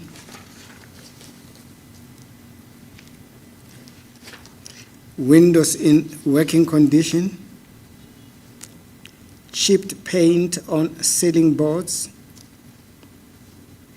doors and replacements, and over the page, further images of doors needing replacement, water meter available, serviced fire equipment. The background, it is a building in Hillbrow Consolidated Investment. It's privately owned. The number of tenants inhabiting the property is unclear. Rent is being collected by Hillbrow Consolidated Investment. Communal areas, the stairs are in good working condition and the pathway in the buildings are clean. There is no working elevator in the building. The building has cosmetic defects and requires some paint work. The building has working ablution facilities. Regarding the structure, the drains in the building are clear and appear to be in working order. The windows are in a working and workable order.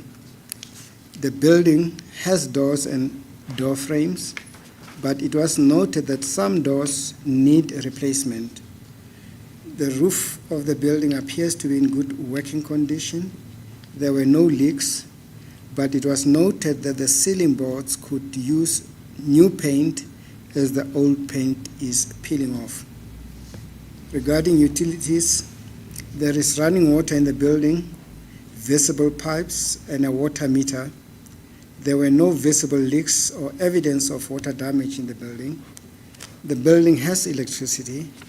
Refuse removal is being done. but the building does not have bins inside or outside. The client was advised to apply for waste bins. The bins for the building were stolen 2 months ago. And regarding fire, the building has fire signage. The building has one fire extinguisher that was last serviced in 2021. The hose was broken. Input by Siri ICF, they agree with the possible recommendations. The city made no comment. Conclusion. Factual finding, the inspection revealed that the property is prima facie fit for human habitation. And the terms of reference, the observation is that the inspection revealed that prima facie, the building does not fall within the terms of reference in that the owner appears to be in control of the building. The tenants have confirmed that they make rental payments to the owner. Basic services are provided. Bylaws, contraventions. There is prima facie evidence of contravention of the following bylaw.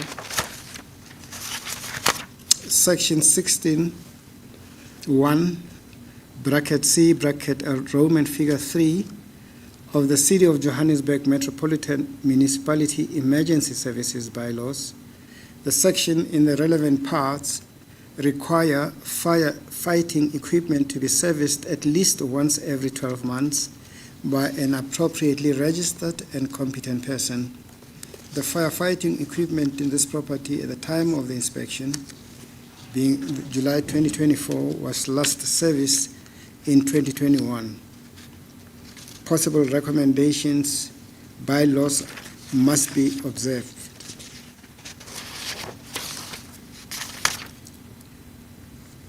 There is a further image showing the fire equipment and its state, and also the video links.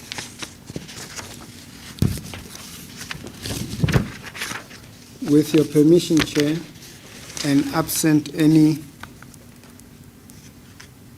objection, may this document be admitted into evidence as Exhibit MC 1 to 19. Is it MC or 68W? Oops. Where did I go? Huh? 68W. It's just 68W, Yes. 1 to 13. Sorry. Yes. The exhibit 68W 1 to 13 is admitted into evidence. Thank you, Chair. Now we go to the next document, which provisionally is marked Exhibit DH 1 to 10.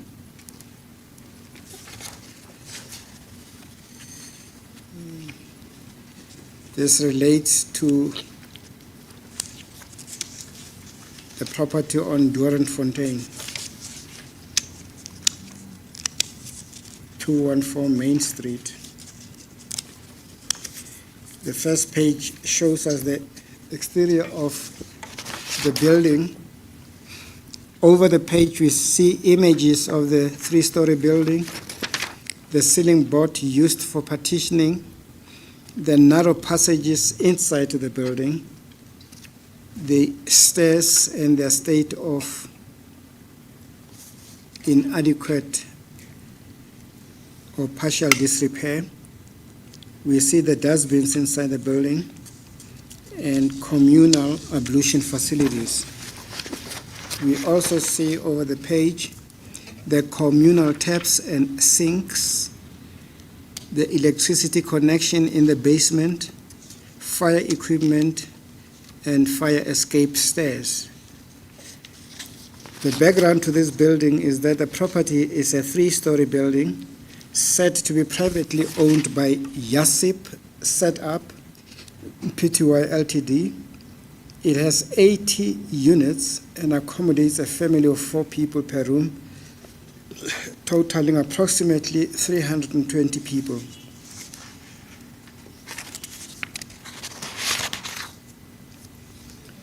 The occupiers have an eviction application pending. They opposed it with the assistance of the Inner City Federation. The attorneys of record are Kopman attorneys. Most of the occupants at 214 Main Street, City and Suburban, are employed as security guards. Observations regarding rental. In the past, occupiers paid a rental of about 900 to 1,500 rand per month to a certain Mr. Nyati Ndao until 2018. This stopped when water and electricity were disconnected. Socio-Economic Institute of South Africa, SERI, and Inner City Federation assisted the occupiers in restoring the water connection through an urgent interdict. When water and electricity were disconnected, Mr. Ndao left the building. For this reason, the occupiers ceased to pay rent. Regarding the structure, the building structure is prima facie compromised. The units are partitioned with ceiling boards, increasing the fire risk. Because of the room's erection, the corridors are reduced and can only accommodate a single file exit. Utilities. The building does not have electricity due to the disconnected electrical box. However, there are working connections in the basement where the electricity is connected for the neighboring buildings. The occupiers get water from communal taps and sink in a common area on each floor. There are dustbins placed on each floor. The floor occupiers indicated that although Pick It Up does collect these, it sometimes omits to collect them. Facilities. The residents use primer stoves that use paraffin. Others use gas stoves, depending on affordability for cooking. The building does have ablution facilities. They are communal, and there is at least one on each floor. Regarding fire, the building has fire equipment such as fire extinguishers, sorry.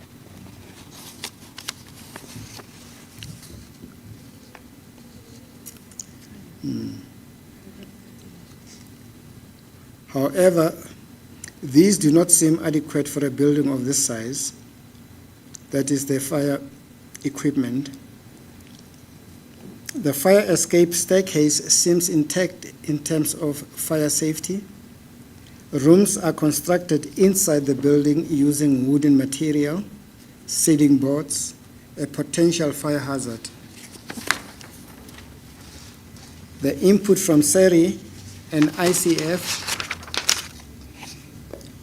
they say the finding that the building is fit for human habitation is agreed with. However, the building should be restored with residents in the building.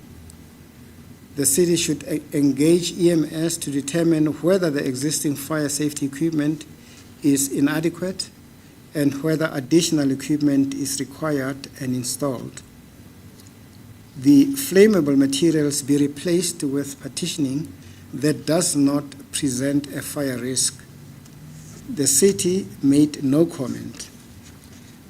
Conclusion, factual finding. The inspection revealed that the property prima facie is unfit for human habitation, in that the structural integrity of the building needs to be determined. Flammable material pose a fire risk.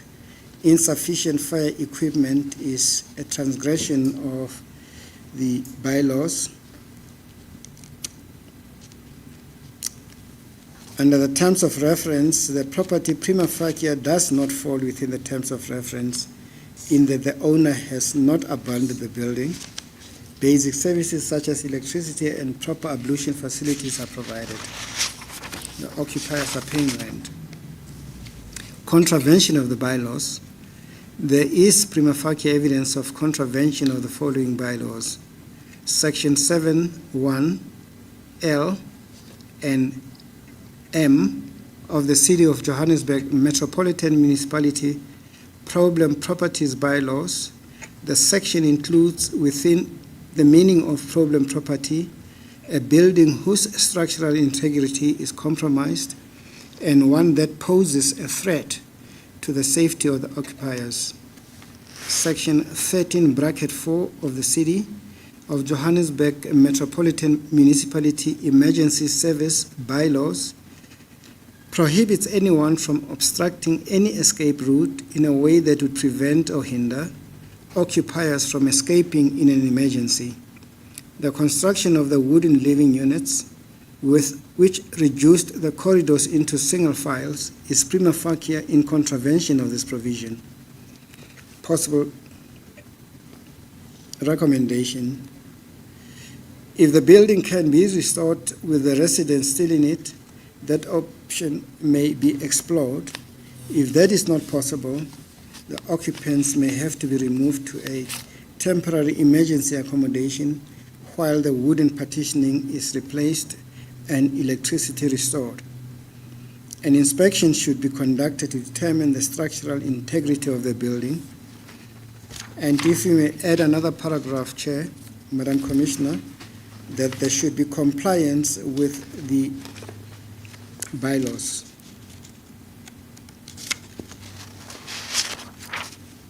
We proceed with a document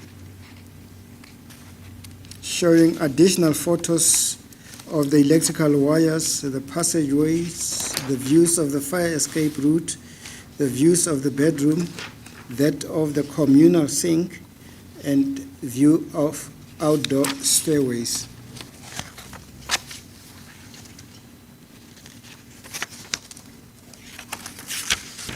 I'm advised the exhibit, once admitted, would have to read Exhibit DH1 to 18.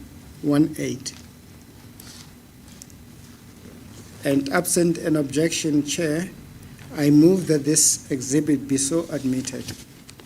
Okay, Exhibit DH 1 to 18 is admitted into evidence. Thank you, Chair. The next building is dealt in a document provisionally marked Exhibit B.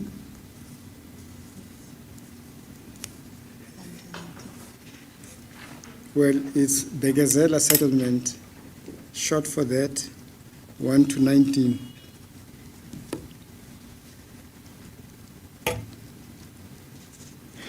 It shows it as the front page, your entrance to the informal settlement. It shows a bridge there where people go in the building. It shows you recycling work done by the tenants, sewerage leaking outside of the settlement, no proper waste management, combustible material used to erect shacks, combustible material used to erect shacks. So this building is PRASA owned. The settlement houses approximately 650 people. 65 brick and mortar units are there, and 30 to 40 shacks made of combustible material. Some units have been partitioned with wooden material to create living space for 4 families. A court order regarding the property directs the City of Johannesburg to provide the TEA. The order was made in 2012, and there has been no compliance. Regarding rental, the occupiers do not pay any rent. Regarding utilities, the settlement has communal taps, which occupiers of the adjacent informal settlement also use. The settlement has no electricity. Waste is put in a skip placed inside the settlement. Waste pickers, collectors also take some of the waste for recycling. However, it was noted that there is no proper waste management at the settlement. Pick It Up will place one additional skip bin for recycling purposes. Facilities. Wood, gas, and paraffin are used for cooking and heating, depending on each individual's affordability. The communal mobile toilets do not flush but use a particular chemical. This chemical appears to be harming the female occupiers. Structure. Rooms are partitioned with wooden material. All these are potential fire hazards. The input by SERI is to engage with EMS to assess the gaps in fire safety equipment and to install the necessary equipment as soon as reasonably possible.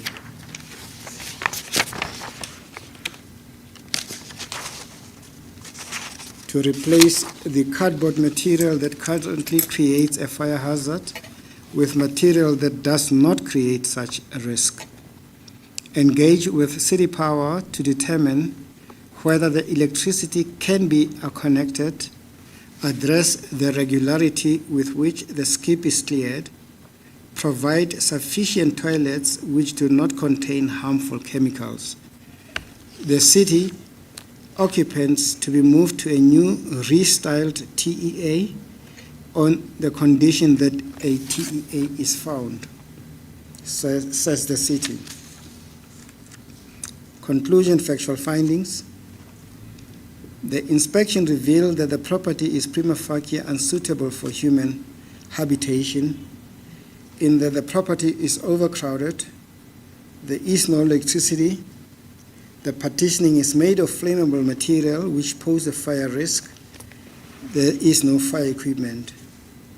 The property prima facie falls within the terms of reference in that the property seems to be abandoned, basic services are not provided, indigent people occupy it. Bylaw contraventions.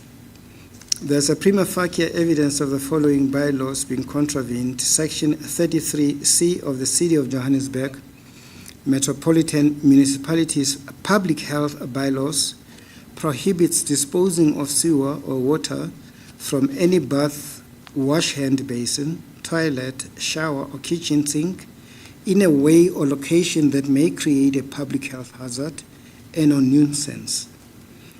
The flow of seemingly sewer water in front of the property contravenes this section. Section 45, bracket 1, bracket A of the City of Johannesburg Metropolitan Municipality Waste Management Bylaws provides that no person may cause litter. Section 7, bracket 1, bracket M of the City of Johannesburg Metropolitan Municipality Problem Properties Bylaws includes a property that poses a threat to the safety of the occupiers within the definition of a problem property. For example, the material used to erect some of the living units in the property is combustible, such as ceiling boards and plastic. The possible recommendations: the occupancy may be moved to a new restyled TEA and the property sealed off to prevent further incursions. The document also shows many additional photos of the view of the settlement from a distance, the dangerous holes that you find within the settlement, the dangerous exterior view of the settlement, view of the shacks, waste disposal on the property, view of the shacks further, view of the shacks also, waste disposal on property, view of the property entrance. It is followed by the link, video footage link, which explains those more. Unless there is an objection, Chair, I move that this document be admitted into evidence as Exhibit B, Begazela Settlement 1 to 19. Exhibit BS 1 to 19 is admitted into evidence. Thank you, Chair.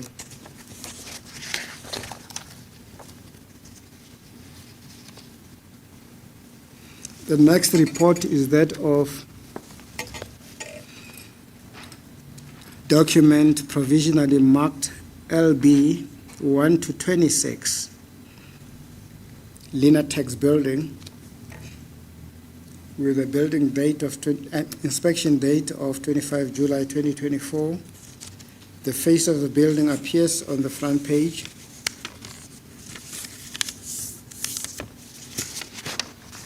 Then followed by a series of photographs showing the exterior of the building, water pipes, doors that need replacement, ceiling that requires repair, communal showers, communal toilets, ceiling requiring renovation, communal toilets, electric meter, fire equipment, electric stoves, waste disposal inside the building, water leaks from the pipes, waste disposal outside the building. By way of background, the City of Johannesburg owns the building and is currently used as a temporary emergency accommodation. Most residents were relocated to the Linatex building from the Moth building in 2014. Over 100 people are living in the building.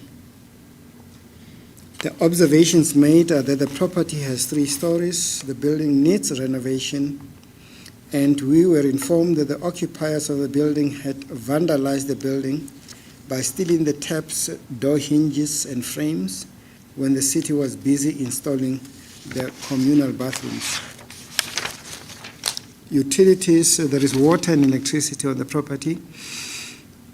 There are shared communal toilets and bathrooms on the property. Waste is being disposed of inside and outside of the building.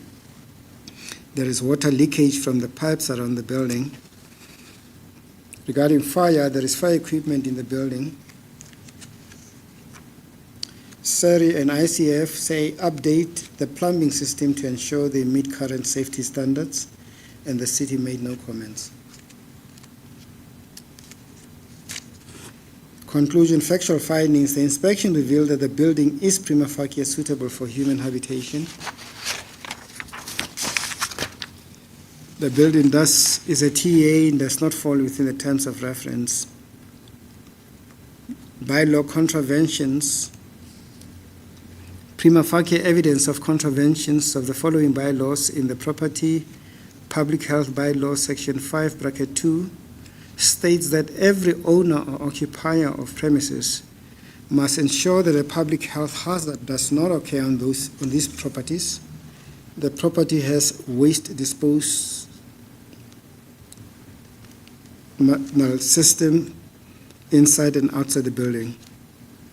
City of Johannesburg, a metropolitan municipality, Water Services Bylaws, Section 45, states, I quote, no consumer may, A, permit purposeless or wasteful discharge of water from terminal water fittings, B, pipes or water fittings forming part of a water installation to leak, C, the use of maladjusted or defective water fittings in a water installation, D, an overflow of water from a water installation to persist, E, a wasteful use of water to persist. There are missing taps and water leaks inside the building. City of Johannesburg Metropolitan Municipality Waste Management Bylaws state in Section 26, Bracket 1, that I quote, "Any person generating domestic waste, general business waste, and dailies must place such waste in an approved waste receptacle," close quotes. Evidence of improper waste disposal at this property could be seen. The City of Johannesburg Metropolitan Municipality Public Health Bylaws state in Section 33 that, and I quote, "No person may dispose of sewage or wastewater from any bath, wash, hand basin, toilet, shower, or kitchen sink in a way or in a location that may cause dampness in or on premises, endanger the quality of water supply, or create a public health nuisance and or hazard," close quotes. There is evidence of bathwater clogging in showers. Possible recommendations: the building requires some minor renovations to correct the defects. A structural engineer needs to examine the structure of the building to determine its integrity. Bylaw contraventions need to be regularized as well. Then the document shows further photos, the views from the room, falling ceiling boards, geysers exposed, male toilets, broken doors, falling ceiling boards, toilet sinks, view of the toilet with broken doors, open ceiling, view of the window, and a link to the video footage that would show additional images. Absent any objection, Chairman, I move that this document be admitted into evidence and be marked Exhibit LB 1 to 26. Exhibit LB 1 to 26 is admitted into evidence. May I move for an early adjournment, Chair? My Yes. system is complaining. Okay, what time is it? It is 25 to 1. We'll adjourn at 25 to 2. Is that, Thank you, Thank you, will- Chair. Is that fine? That would We'll suit me. adjourn to 25 to 2, or should we make it 2 o'clock? 1 hour should be fine, Chair. We adjourned.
Mr. Semenya?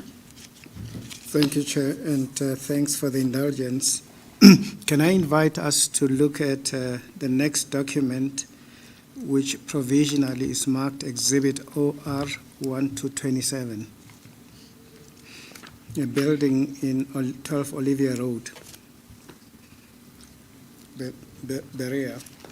The front page would depict the image of the building from outside, including a broken window. If we page over, oh, sorry. May I interrupt myself? Mr. Mnyandu has apologized and excused himself for what I'm told is an emergency. I don't know what it is, or something urgent. Thank you for advising. Thank you, Chair. Further photos will show dilapidated interior, sewage leak, decaying walls, water leaks, elevator not functioning, fire equipment damaged, communal tap, and flammable waste that is inside the building. You go over the page, we deal with the background to this.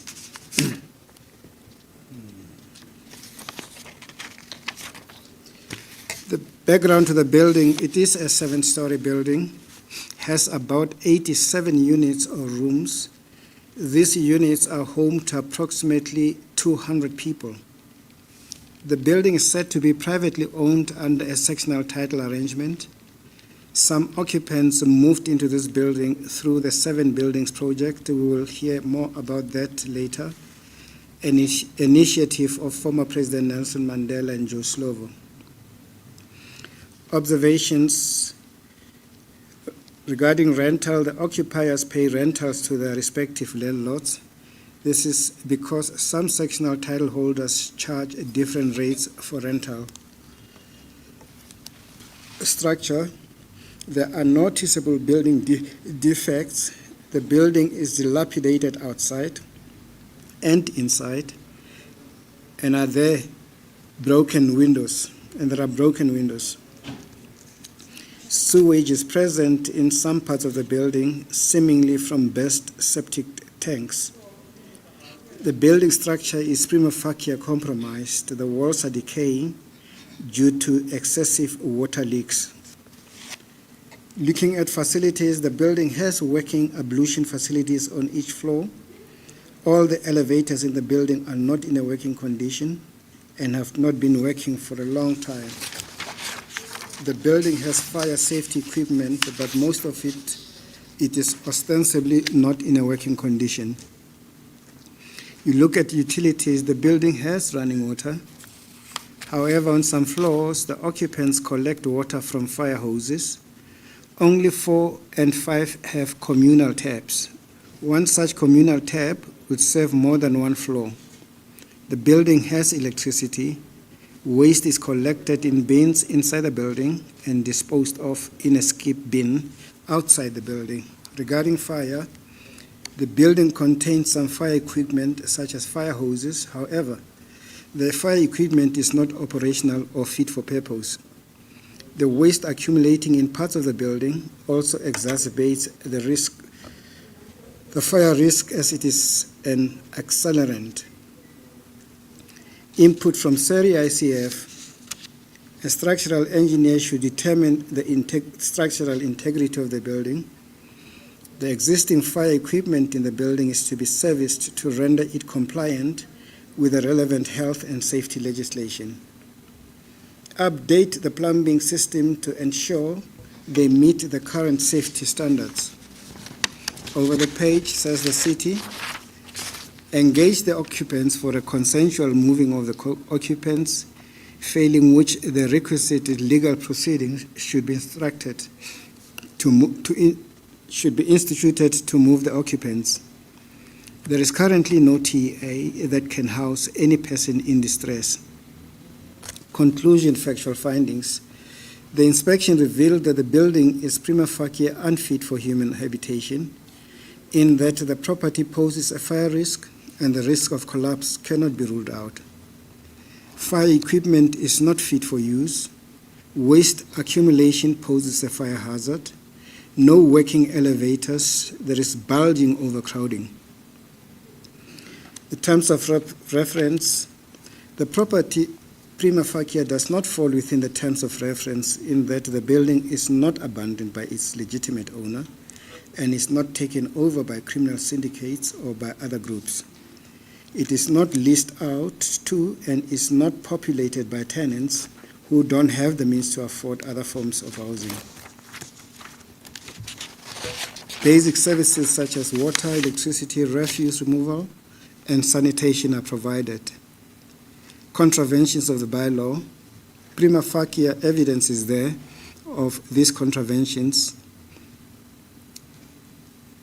The City of Johannesburg Metropolitan Municipality Public Health bylaws state in section 19 and 20 that open quotes, every owner of premises to which a municipal sewage service is available must ensure that all wastewater drainage pipes from any bath, wash hand basin, toilet, shower or kitchen sink is connected to the municipal sewer in an approved manner, close quotes, and that, open quotes, no person may prevent, obstruct or interfere with any sanitary service provided by the council, close quotes. The property has a running sewage. City of Johannesburg Metropolitan Municipality Water Service Bylaw, Section 45 states, and I quote, no consumer may permit A, the purposeless or wasteful discharge of water from terminal water fittings, B, pipes of water fittings forming part of a water installation to leak, C, the use of maladjusted or defective water fittings in a water installation, close quotes, D, any overflow of water from a water installation to persist, E, a wasteful use of water to continue. There's evidence of leaking and missing taps on the property. City of Johannesburg Metropolitan Municipality Emergency Services Bylaws, Section 16, bracket 1, bracket 3, and bracket 4, they state that, open quotes, every owner of a building must ensure that all firefighting equipment and service installations on the premises are installed in a manner and conditions ready for use in an emergency, except for purposes of inspection, service, repair, or fire fighting, close quote. Open quote, no person may remove or interfere with any firefighting equipment or service installation at any premises, and, open quotes, that no person may alter, damage, misuse, or render ineffective any fighting equipment or service installation at any premises, close quotes. The property has some missing fire equipment and some non-functional equipment. We go to the City of Johannesburg Metropolitan Municipality Waste Management Bylaws, Section 26, bracket 1 states that, open quotes, any person generating domestic waste, general business waste, and dailies must place such waste in an approved waste receptacle. The building has inflammable waste disposed of in the basement. Possible recommendations: the occupants of this building must be evacuated as soon as practically possible. An inspection should be conducted to determine the structural integrity of the building. Bylaws contraventions need to be regularized. We then see a series of other photos which show view of the building from outside, the balcony view. The broken windows can be seen from the street, dilapidated interior, intercom box, ceiling in need of renovation, dilapidated interior, waste disposal of inside the building, waste disposed inside the building, dilapidated and dirty interior, naked wires, electrical wires, dilapidated interior, broken windows, damp interior floors, side view of the building, broken windows there as well. There are links to the video footage for more detailed description of the building. If Chair, you are satisfied and there is no objection, we move for an admission of this exhibit into the record marked Exhibit OR 1 to 27. Exhibit OR 1 to 27 is admitted into evidence. The next document to which I would like to draw your attention, Chair and Madam Commissioner, you would find on the bundle file at page 122. It relates to the Josana Court in Bertrams. It is now provisionally marked JC 1 to 23. You would see on the front page the exterior of the building. Over the page, you will then see the damp leaking roof. You would see the damp wall, exposed electrical cables, electric stoves, leaking pipes. You will also see dirty water leaking pipes, dustbins, bathtub in a dissatisfactory state, ablution facility no different. The background to this building is that the occupiers of the building currently dispute the ownership of this property. There was a gentleman named Mlalazi who was known to be the lawyer for the residents of this property. He used to collect rentals from the occupiers. It seems that he had hijacked the building. Observation made during the inspection regarding occupancy. The two-story building is situated at 10 Berea in Bertrams. It is known by the name Josana Court. This two-story building has 12 units and is home to approximately 60 people. A unit in this building has about 4 to 5 people. Regarding rental, the occupants arrived in the building in 2002. They ceased to pay rent in 2003 after finding out that the gentleman collecting the rental was not, in fact, the owner of the building. Regarding the structure, from the outside, it is not apparent that its structural integrity might be compromised. However, this possibility is clear when inside the building. The walls and roof are damp because of excessive water leaks on rainy days. And utilities, with the neighbor's authorization, the property has water accessed from adjacent property. Electricity is illegally connected. There are exposed electricity cables. There is water leakage from the pipes around the building, and the water from these leakages is not clean. Waste in the building is put in dustbins and collected by picked up weekly. However, the occupants complain that they do not have enough dustbins. With regard to the facilities, some units still have bathtubs while others no longer do.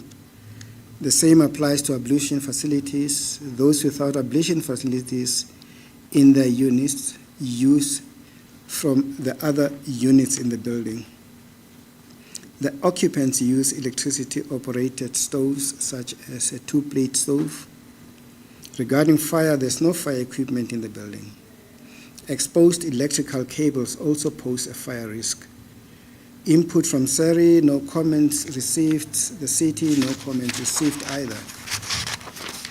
The conclusion regarding the factual findings that can be made is that the inspection revealed that the building is prima facie unsuitable for human habitation, in that the property poses a fire risk and the risk of collapse cannot be ruled out. There is no fire equipment, electricity is connected illegally, not sufficient ablution facilities, water is leaking on the property. Terms of reference, the property prima facie falls within the terms of reference in that the building is abandoned by its legitimate owner and is taken over by criminal syndicates or by other groups. It is being leased out to and is populated by tenants who don't have the means to afford other forms of housing. Basic services such as water, electricity, refuse removal, and sanitation are not provided. the occupiers are not paying rent. Bylaw infringements, there is prima facie evidence of contravention of the following bylaws in the property. Public Health Bylaw, Section 5, bracket 2 states, open quote, every owner or occupier of a premise must ensure that a public health hazard does not occur on those premises. There is evidence of dirty water running throughout the backyard which can pose a health hazard. City of Johannesburg Metropolitan Municipality Water Services Bylaws, Section 45 states, open quote, no consumer may permit A, the purposeless or wasteful discharge of water from terminal water feedings, B, pipes or water fittings forming part of a water installation to leak, C, the use of maladjusted or defective water fittings in a water installation, D, an overflow of water from a water installation to persist, E, a wasteful use of water to persist. Close quotes, there are missing taps and water leaks inside the building. City of Johannesburg Metropolitan Municipality, the Public Health Bylaws state in Section 33 that, open quote, no person may dispose of sewage or waterway or wastewater from any bath, wash hand basin, toilet, shower or kitchen sink in a way or in a location that may cause dampness in or on premises, endanger the quality of water supply, or create a public health nuisance and or hazard.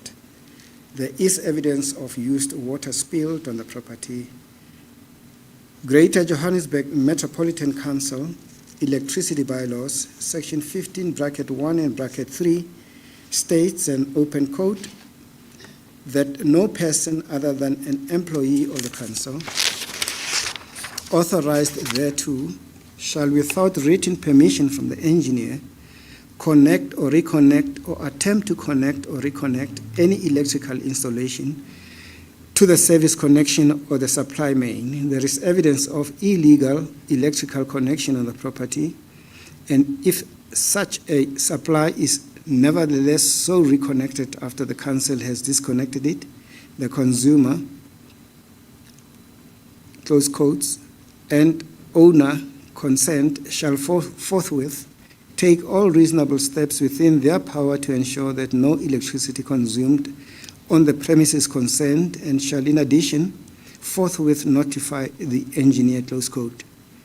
Section 16 in 10 says, unless the engineer has a granted permission in writing, no electricity supply by the council shall be used unless it has first passed through a council-approved meter connected to the electricity installation, close quotes. There is evidence of illegal electrical connections of the property. Possible recommendations: the city must consider taking the building into custody and regularizing its occupation. A structural engineer needs to examine the structure of the building to determine its integrity. Bylaw contraventions need to be regularized.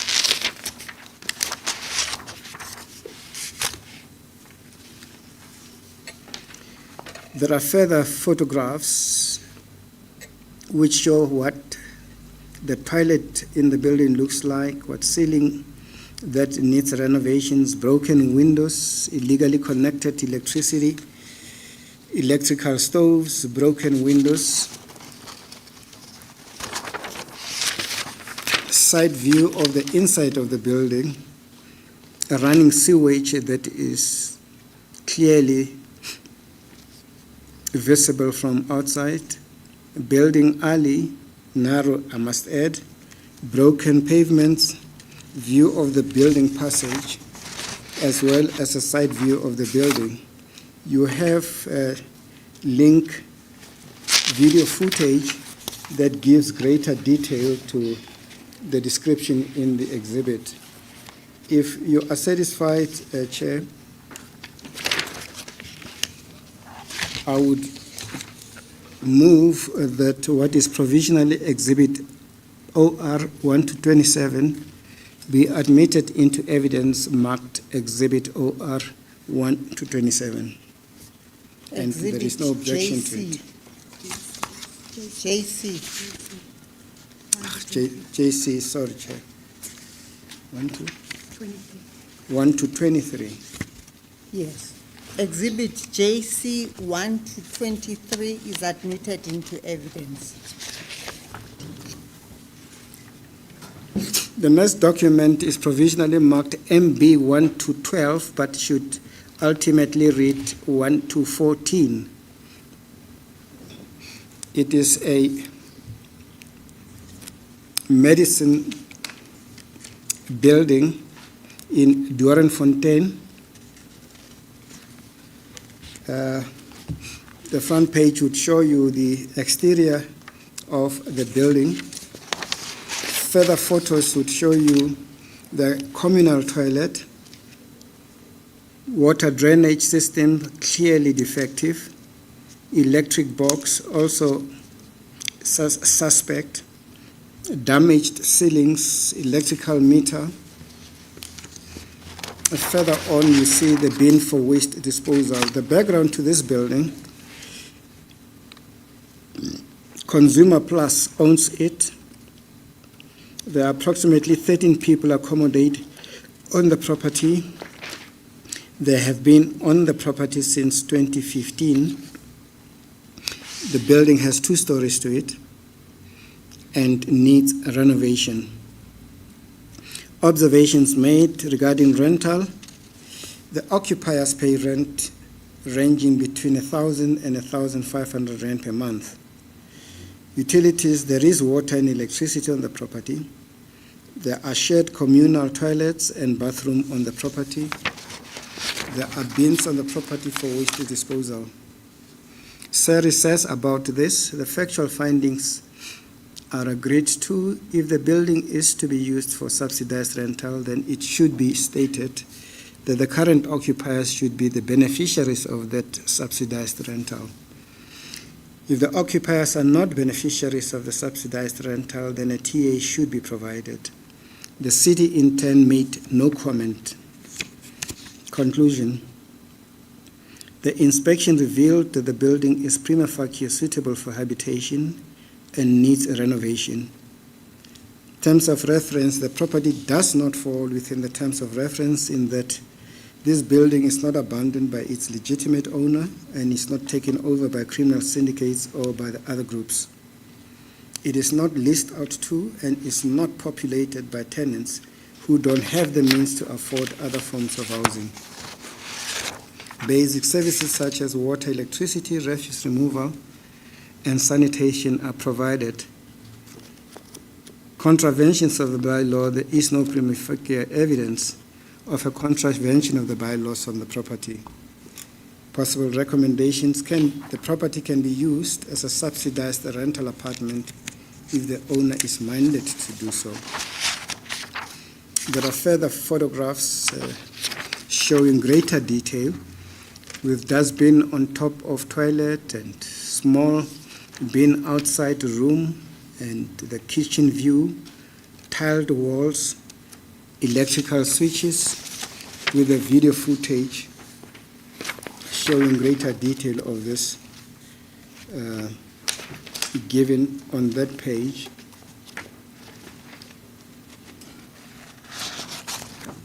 With your permission, Chair, may this document be admitted into evidence as Exhibit MB 1 to 14.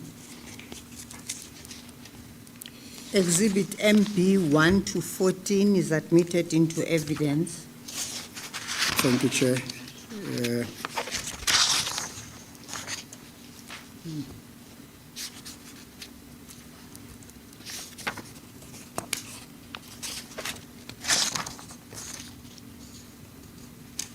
Next building is Exhibit 49V.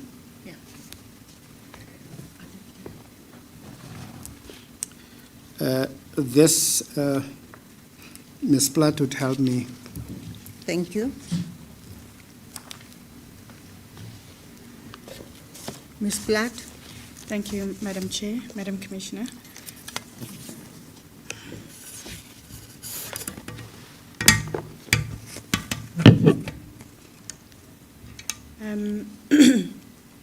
Madam Chair, this is Exhibit 49V, 1 to 9. It's the inspection of 49 12th Street, Friederdorp, on the 11th of July. On the first page, you have the image of the property, the exterior, as well as the communal ablution facility. On the next page, it's the communal tap, electricity connection, the dustbin, gas stoves, and the braziers. The background, the property is a public park owned by the City of Johannesburg Metropolitan Municipality. During the COVID-19 pandemic, the occupants of this property moved into the park to build shacks to live there. This is due to the people being retrenched during the pandemic. The occupiers have kept a database containing their details. 7 corrugated iron shacks, each housing 6 people, have been erected on the property, accommodating 30 people. The observations made on rental: none of the occupants pay any rental to live on the property. Facilities: the property has a single communal ablution facility. The occupants hired a plumber to assist them in erecting it. Utilities: the park always had a water pipe, so the occupants have installed a tap, which they use for their water needs. There is generally no electricity on the property except for one unit wherein the owner agreed with the adjacent property owner to self-connect electricity. Waste is collected in bins inside the yard, and Pick It Up collects it weekly. The residents use primer stoves, braziers, and gas stoves for heat and cooking. Input from the parties: Siri and ICF agreed with the factual finding, and the city has made no comment. Conclusion: on the factual finding, the inspection revealed that the property is prima facie habitable but could be improved. Bylaw contravention: there is prima facie evidence of contravention of the following bylaws in the property: City of Johannesburg Metropolitan Municipality Emergency Service Bylaws, Section 16, Sub 1, 3, and 4 state that every owner of a building must ensure that all firefighting equipment and service installations on the premises are installed in a manner and condition ready for use in an emergency, close quotes, open quotes. Except for purposes of inspection, service, repair, or firefighting, no person may remove or interfere with any firefighting equipment or service installation at any premises. And last quote, that no person may alter, damage, misuse, or render ineffective any firefighting equipment or service installation at any premises. The property has some missing fire equipment and some non-functional equipment. City of Johannesburg, Madam Chair, can I just make a change to say the property has some missing fire equipment. There are no non-functional equipment. If we can just delete that. City of Johannesburg Metropolitan Municipality Land Use Scheme 2018. Section 15 provides that if the use of a building which has been approved, erected, and used for a specific purpose is to be changed, the use for such different purposes shall not be commenced with until the provisions of this land use scheme relating to such different purpose have been complied with, including the submission of an amended building plan and or site development plan. The Greater Johannesburg Metropolitan Council Electricity Bylaws, Section 15(1) and 3, states that no person other than an employee of the council authorized thereto shall, without written permission from the engineer, connect or reconnect or attempt to connect or reconnect any electrical installation to the service connection or the supply main. There is evidence of illegal electrical connection on the property, and if such a supply is nevertheless so reconnected after the council has disconnected it, the consumer and owner concerned shall forthwith take all reasonable steps within their power to ensure that no electricity consumed on the premises concerned, and shall in addition forthwith notify the engineer. Section 16 states, unless the engineer has granted permission in writing, no electricity supplied by the council shall be used unless it has first passed through a council-approved meter connected to the electricity installation. There is evidence of illegal electrical connections on the property. Possible recommendations: the occupiers are not candidates for evacuation but can be moved once sufficient housing exists. Bylaw contraventions need to be regularized. Then we have linked to video footage, links 8 and 9. Madam Chair, if there are no objections, may we admit Exhibit 49V 1 to 9 into evidence? Exhibit 49V 1 to 9 is admitted into evidence. Yeah. Then can we go to the next exhibit?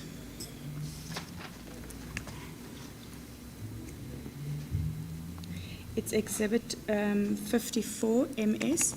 It's 54 to 56 Madison Street. Exhibit 54 MS 1 to 16. This was inspected on the 25th of July 2024. In front you have the exterior of the building together with the side view of the building.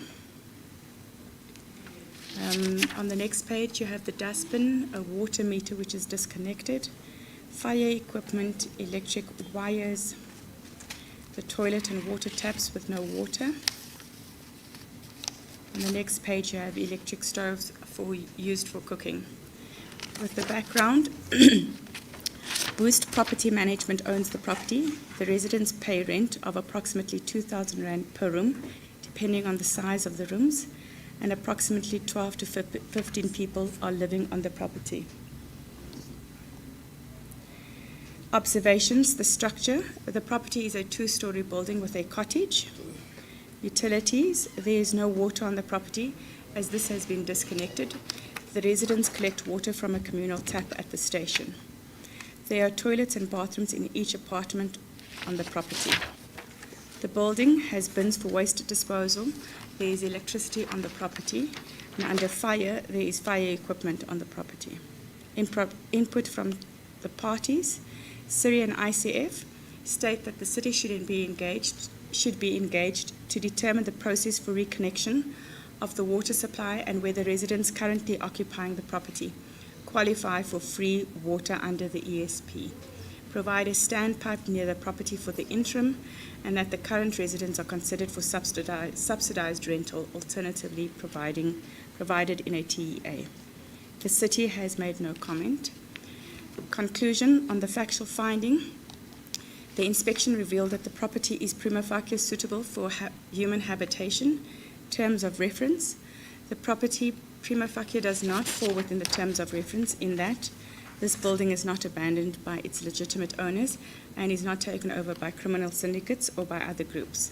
It is not leased out to and is not populated by tenants who have the means to afford other forms of housing. Basic services such as water, electricity, refuse removal, and sanitation are provided. Possible recommendations. The property can be used as a subsidized rental apartment. By law, contraventions should be regularized. Then we have on the next page the additional photographs and video footage. We have the water meter, electrical wires, electrical box, gas stove, and a view of a bedroom, together with 2 links for the video footage. If there are no objections, Madam Chair, can we move for the admission of Exhibit 54 MS 1 to 16? Exhibit 54 MS 1 to 16 is admitted into evidence. Thank you, Madam Chair. Advocate Semenya has asked me to apologize. He had to exit the building.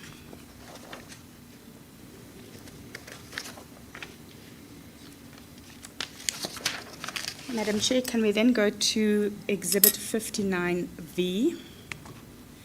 That is 59 12th Street, Vrededorp, which we inspected on the 24th of June. It's Exhibit 59V 1 to 7. On the front page, you have the view of the property.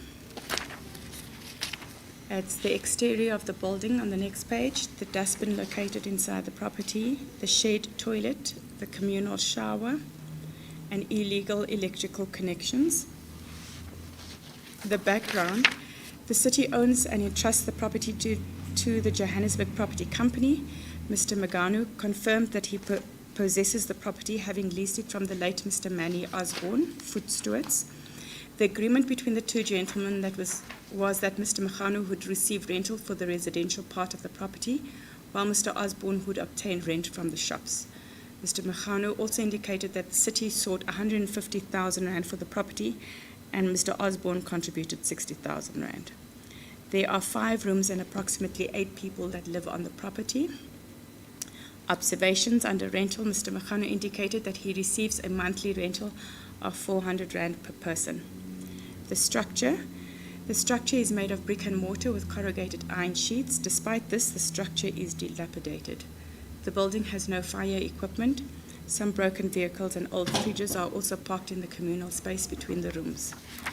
Under facilities, there are 2 communal toilets outside and 1 shower. Utilities, there is a communal tap outside on the property. There is no electricity. There are illegal connections in some rooms. Gas stoves and braziers are used for cooking and heating in the rooms. Waste is collected by Pick It Up weekly. Input from the parties, CIRI and ICF, a structural engineer to determine what repairs are necessary to the building and whether such repairs can take place without relocating the residents. The city to engage EMS to assess the gaps in the fire safety equipment at the property whereafter the necessary equipment be installed as soon as reasonably possible. City Power to determine how electricity can be reconnected to the building and whether any of the residents are eligible for the provision of free electricity under the ESP. The city, a feasibility of renovating the TEA may be considered. An inspection should be conducted to determine the structural integrity of the building. The city may engage the occupants for a consensual moving of the occupants, failing which the requisite legal proceedings be instituted to move the occupants. The city to determine if there is a TEA which the occupants can be moved to. The conclusion, factual finding, the inspection revealed that the buildings is prima facie unsuitable for human habitation, in that illegal electrical connections pose a fire risk, there is no fire equipment, and the structure is dilapidated and in a state of disrepair. Terms of reference, all 3 of the elements in the terms of reference regarding this property are present. They include the property is taken over and or abandoned, the property is leased out to indigent people, basic services are not provided. Bylaw contraventions. Paragraph 16, there is prima facie evidence of contraventions of the following bylaws on the property. The City of Johannesburg Metropolitan Municipality Emergency Services Bylaws, Section 16, Sub 1, 3, and 4, states that every owner of a building must ensure that all firefighting equipment and service installations on the premises are installed in a manner and condition ready for use in an emergency, except for purposes of inspection, service, repair, or firefighting. No person may remove or interfere with any firefighting equipment or service installation at any premises. And that no person may alter, damage, misuse, or render ineffective any firefighting equipment or service installations at any premises. Madam Chair, can I just change that sentence as well to read, the property has missing fire equipment. The property has? Missing fire equipment. The rest can be removed. Greater Johannesburg Metropolitan Council Electricity Bylaws, Section 15.1 and Sub 3, states that no person other than an employee of the council authorized thereto shall, without written permission from the engineer, connect or reconnect or attempt to connect or reconnect any electrical installation to the service connection or the supply main. There is evidence of illegal electrical connection on the property, and if such a supply is nevertheless so reconnected after the council has disconnected it, the consumer and owner concerned shall forthwith take all reasonable steps within their power to ensure that no electricity consumed on the premises concerned, and shall in addition forthwith notify the engineer. Section 16 states, unless the engineer has granted permission in writing, no electricity supplied by the council shall be used unless it has first passed through a council-approved meter connected to the electricity installation. There is evidence of illegal electrical connections on the property.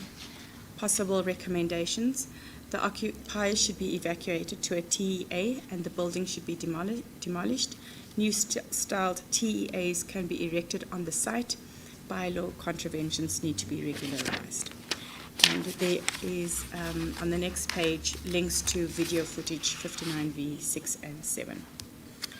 Madam Chair, Madam Commissioner, if there are no objections, can we admit this Exhibit 59V127 into evidence?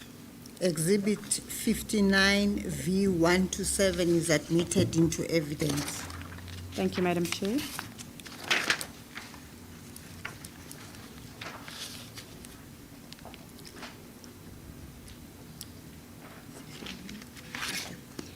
Madam Chair, may we then move to page 162, which is 61 to 67 Estlin Street.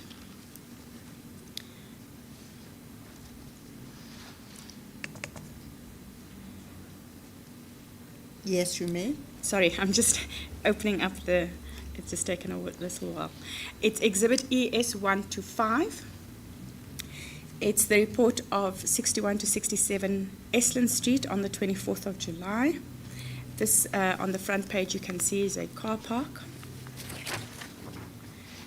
It's on the next page, you'll see it's the view of the car park. Rubbish collected on the property and rubbish collected on the property are both pictures. The background, the City of Johannesburg owns the property. The property is used as a car park for Morning Lodge Hotel. They have security managing the car park and charge a minimum of 20 Rand for parking, observations. Utilities, there is no water on the property. The property has no electricity. Structure, the property is ring-fenced by steel fencing, which is bent and breaking at some points. The property has rubbish dumped on it. Input from the parties, Siri agrees with the recommendation and the city has made no comment. Conclusion, factual finding, the inspection revealed that the property in its current form is prima facie not suitable for human habitation. Terms of reference, although the property may be hijacked, it does not fall within the terms of reference as it is not leased out for residential purposes. Bylaws. Contraventions. There is prima facie evidence of contraventions of the following bylaws. City of Johannesburg Metropolitan Municipality Waste Management Bylaws, Section 26(1) states that any person generating domestic waste, general business waste, and dailies must place such waste in an approved waste receptacle. The property has inflammable construction waste disposed inside. City of Johannesburg Metropolitan Municipality Public Health Bylaws, Section 5(1) and 2 state that no person may create a public health hazard anywhere in the municipal area, and that every owner or occupier of premises must ensure that a public health hazard does not occur on these premises. Construction waste is disposed of at the property. Possible recommendations, the property should be combined with the adjacent parking lot belonging to the City of Johannesburg and used to construct newly styled TEAs. Bylaw contraventions need to be regularized. There is one link to a video footage, ES5. Madam Chair, Madam Commissioner, if there are no objections, can we admit this into evidence as Exhibit ES125? Exhibit ES125 is admitted into evidence. Thank you, Madam Chair. Then we'll move on to the next one, which is 75 Wolmarans Street. Madam Chair, this one we have to insert an exhibit. I see it hasn't been inserted. It's Exhibit 75W 1 to 10. This was inspected on the 5th of June 2024. On the front page, you have an external view of the property, as well as rubbish disposed of on the property. On the next page, water flowing down the stairs and water on the floor. Structure is dilapidated, and water pipes and the roof structure. The background to this property. The property is privately owned by WHM Pty Limited. There are signs of overcrowding. The property owes the municipality about 7.5 million Rand. The building is zoned residential and business 1, which permits accommodation in the 2017 City of Johannesburg land use scheme. An establishment court order has been, I think that should be an eviction court order, has been obtained. Madam Chair, if we can change that. change. Please, thank you. A court order declaring the building uninhabitable and stated that the occupants would be evacuated.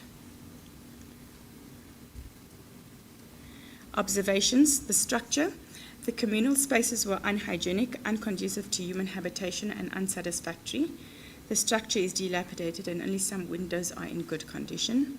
The elevators in the building were not functional at all, and the roof is not very safe. Utilities.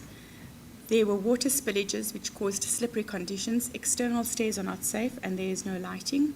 The stairs are unusable and unsuitable. Waste disposal is everywhere, obstructed and not in good condition and dirty. The passages were clean between floors. It was stated that waste is collected daily outside the building. In respect of fire, fire signages were visible, but fire extinguishers and hose reels were missing. The fail-safe locking mechanism uses burglars and regular keys on doors. The water connections seem to be there but damaged. Madam Chair, may I ask that we say burglar bars? The fail-safe locking mechanism uses burglar bars and regular keys on doors. Inserted. Thank you. Input from the parties, CIRI and ICF. A structural engineer be engaged to determine whether the building is at risk of collapse. Engage with EMS so that they may determine what fire equipment is required at the property and to install it to ensure that the building is compliant. Address the plumbing deficiencies and update the plumbing systems to ensure they meet current safety standards. Address the basic services in the short term. The city, to determine if there is a TEA to which the occupants can be moved. Conclusion: under factual findings, the inspection revealed that the property is prima facie unsuitable for human habitation, in that a court order declared the building to be structurally unsound. Terms of reference: the building seems to fall out of the terms of reference in that it should say fall within, sorry.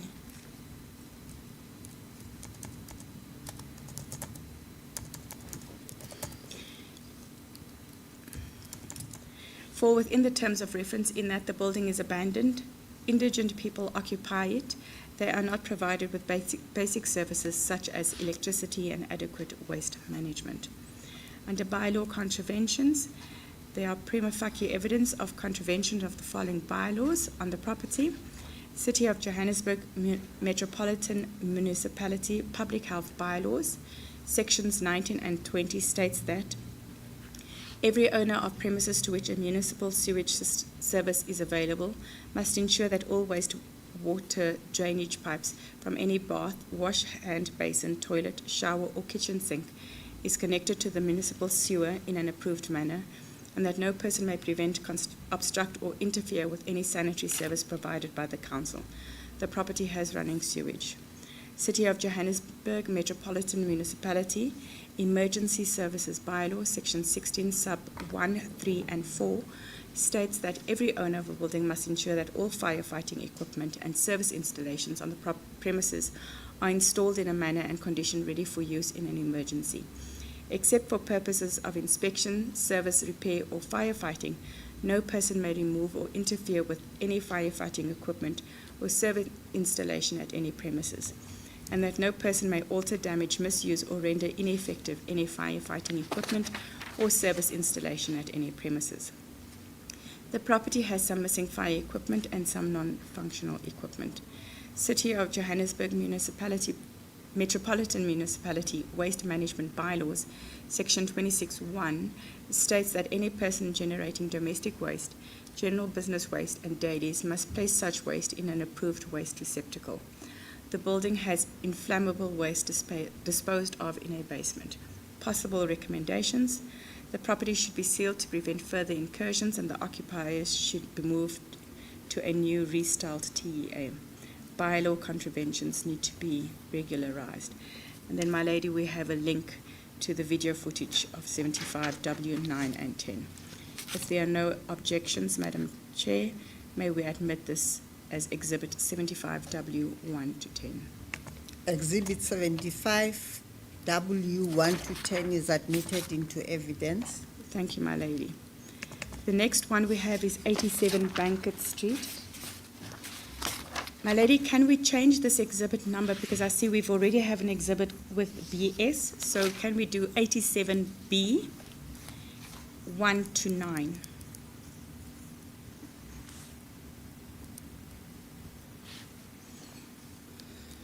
This is an inspection in loco of 87 Banquet Street, which was done on the 24th of July. This is an alley way, which you can see on the first page.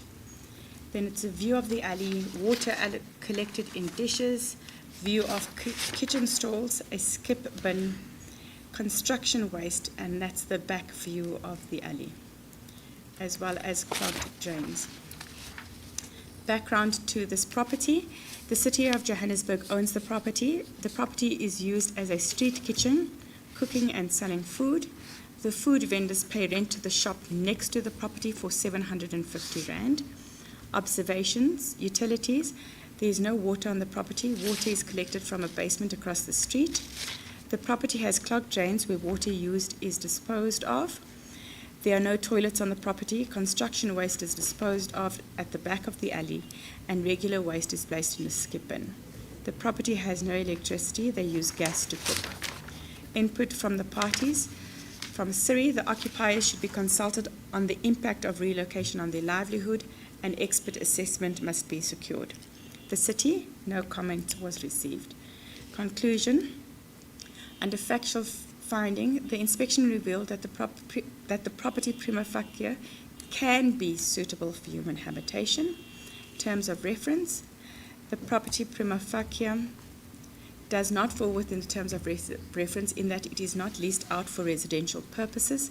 However, the element of hijacking may be engaged.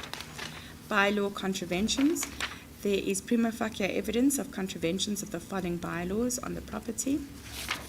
The City of Johannesburg Metropolitan Municipality Waste Management Bylaws, Section 26 states that any person generating domestic waste, general business waste, and dailies must place such waste in an approved waste receptacle. The building has construction waste disposed of at the end of the alley. The City of Johannesburg Metropolitan Municipality Public Health Bylaws, Section 33 states that no person may dispose of sewage or wastewater from any bath, wash hand basin, toilet, shower, or kitchen sink in a way or in a location that may A. cause dampness in or on any premises, B. endanger the quality of any water supply, surface water, stream, or river, or C. create a public health nuisance and or hazard. There is evidence of dampness, water spillage, and health hazards on the property. Possible recommendations: the property should be combined with the adjacent parking lot belonging to the City of Johannesburg and used to construct new styled TEAs. Bylaw contraventions need to be regularized. And there is video footage on the next page. If there are no objections, my lady, can we admit Exhibit 87B 1 to 9? Exhibit B 1 to 9 is admitted into evidence. Then we have MBV 1, which is exhibit, I can't see the exhibit on the page, let me just go there. MBV 1 to 21. I don't know if it's clear on your documents, Madam Chair and Madam Commissioner. But this is the corner of Hancock and Claim Streets in Hillbrow. The inspection was done on the 4th of July 2024. On the front page you see the exterior view of the building. The next page you'll have broken windows, communal taps, leaking taps, communal toilets, leaking sewage, bent room, fire extinguisher or lack of fire extinguisher. There's waste on pictures 9 and 10 and a lift that is not working. The background: the property is a temporary emergency accommodation since 2008. The city has no access control, so unauthorized access to the building is possible. Criminals run into the building after committing criminal offenses. There are also allegations of criminality taking place inside the building, including the sale of drugs and prostitution. Occupiers are robbed within the building. The 4-story building houses roughly 340 people and has approximately 30 to 40 families in a grave state of disrepair. This 4-story building has 87 living units. The building is not in a good condition. Amongst other things, windows are broken. Observations under rental. Each household pays R175 per month in rental to the City of Johannesburg Metropolitan Municipality. This is to cover rates and taxes. Some tenants sublet their units for amounts ranging from R1,000 to R1,800 monthly. Utilities. There's running water in the building, however, some pipes have been leaking since 2010. Over the page, there are communal ablution facilities that are in a deplorable state of sanitation. Some of them do not have water. Sewage is leaking and running in some parts of the building. There is electricity in the building, however, there is a room previously burnt by unlawful occupants. There is no electricity in that room, and the new occupant uses wood to make fire in the building. Under fire, the building has some fire equipment, but most of it is not in working condition and is long overdue for service. Layers of waste in some parts of the building worsens. Facilities, the lifts in the building do not work at all and have not been working for a long time. Input from the parties, waste removal services be provided. This is from Siri. Service existing fire equipment and replace non-working equipment to ensure that it is compliant with the relevant health and safety legislation. The city to repair the lift. The city to repair the leaking pipes, ablution facilities, and restore the electricity in the vent room. The city to explore instituting access control with the consent of the residents and to manage security officers that are placed on site. The city made the following comments: SAPS and JMPD to attend to lawful and sanctioned operations within the building that are aimed at combating the illegal activities that are taking place on the premises. The city is to engage the necessary professionals and service providers that have the skill set that can be utilized to ensure that the building's fire equipment is in working condition and compliant with applicable standards. Conclusion. Under factual finding, the inspection revealed that the property is prima facie unfit for human habitation, in that criminal activities occur in the building, lack of working fire equipment, leaking sewage, leaking taps, uncontrolled access, no proper ablution facilities. Terms of reference. The property only engages one element of the terms of reference, in that it is a TEA.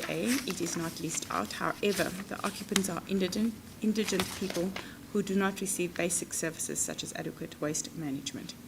Bylaw contraventions. There is prima facie evidence of contravention of the following bylaws. City of Johannesburg Metropolitan Municipality Public Health Bylaws, Section 19 and 20 states that, open quotes, every owner of premises to which a municipal sewage service is available must ensure that all wastewater drainage pipes from any bath, wash hand basin, toilet, shower, or kitchen sink is connected to the municipal sewer in an approved manner, and that no person may prevent, obstruct, or interfere with any sanitary service provided by the council. The property has running sewage. City of Johannesburg Metropolitan Municipality Water Service Bylaws, Section 45, states that no consumer may permit a. the purposeless or wasteful discharge of water from terminal water fittings, pipes or water fittings forming part of a water installation leak, that is sub B. Sub C, the use of maladjusted or defective water fittings in a water installation, and sub D, an overflow of water from a water installation to persist. Sub E, a wasteful use of water to continue. There is evidence of leaking and missing taps on the property.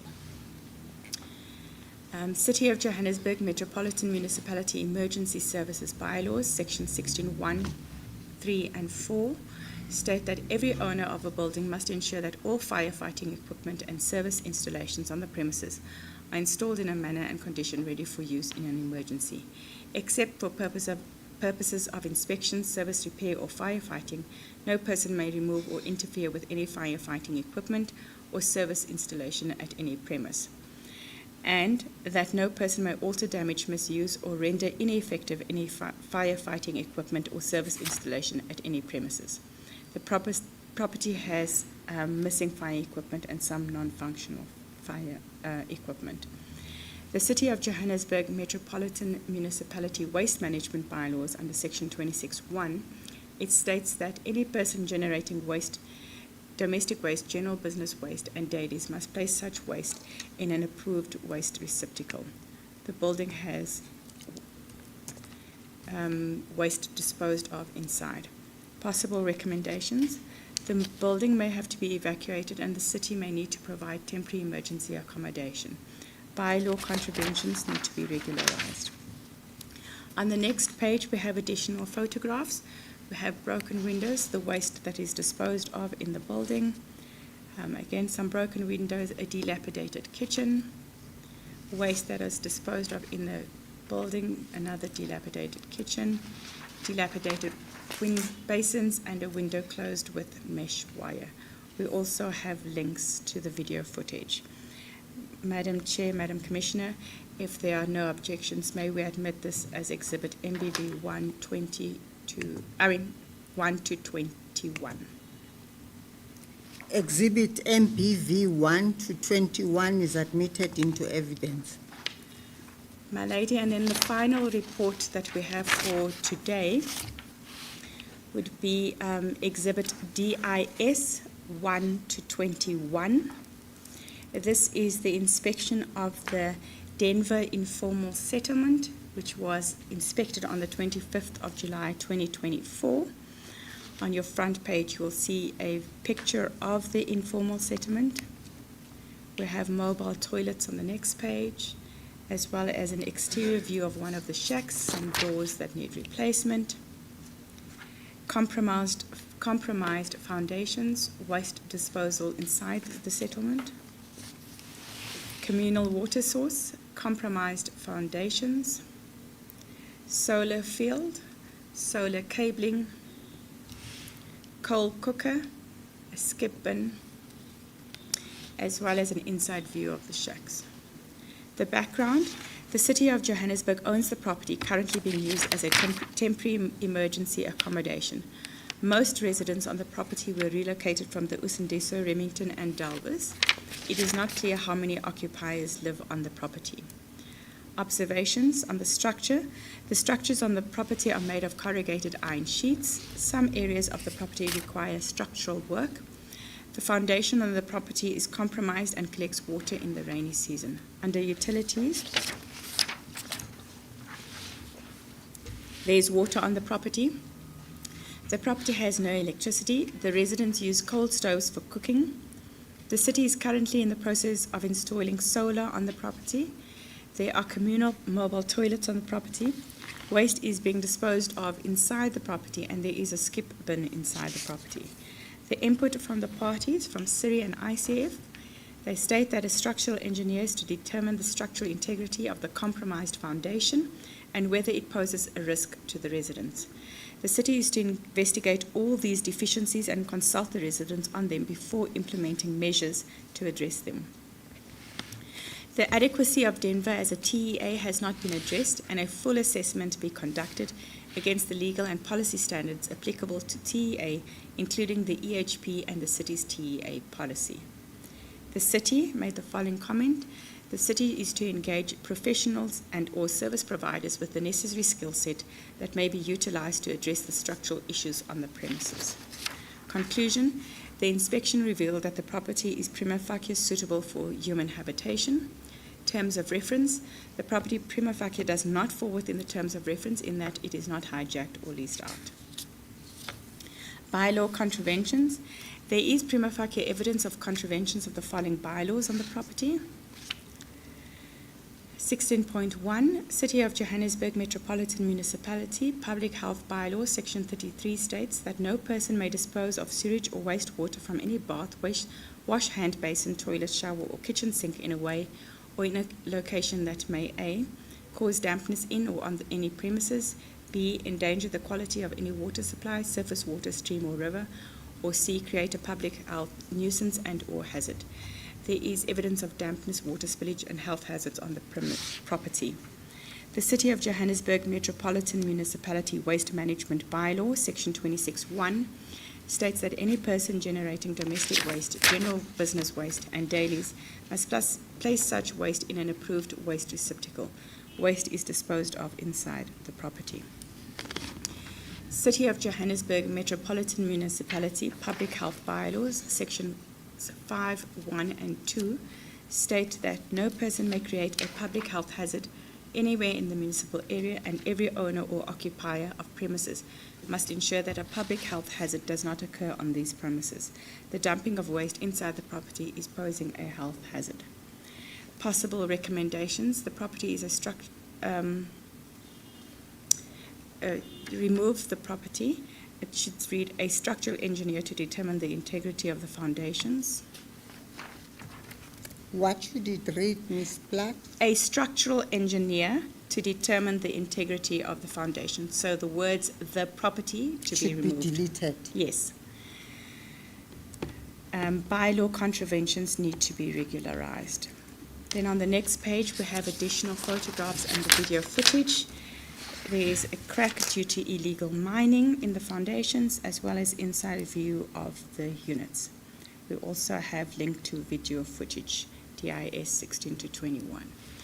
If there is no objections, Madam Chair, Madam Commissioner, may we admit Exhibit DIS 1 to 21 into evidence? Exhibit DIS 1 to 21 is admitted into evidence. Madam Chair, that concludes the business for today. We have gone through all the exhibits for today. The next batch of exhibits, batch 3 and 4, will be presented tomorrow. These proceedings are adjourned until tomorrow at 10 o'clock. Madam Chair, it's not 10 o'clock tomorrow, it's 11:30. Oh, sorry. These proceedings are adjourned until tomorrow at 11:30. Thank you, Madam Chair.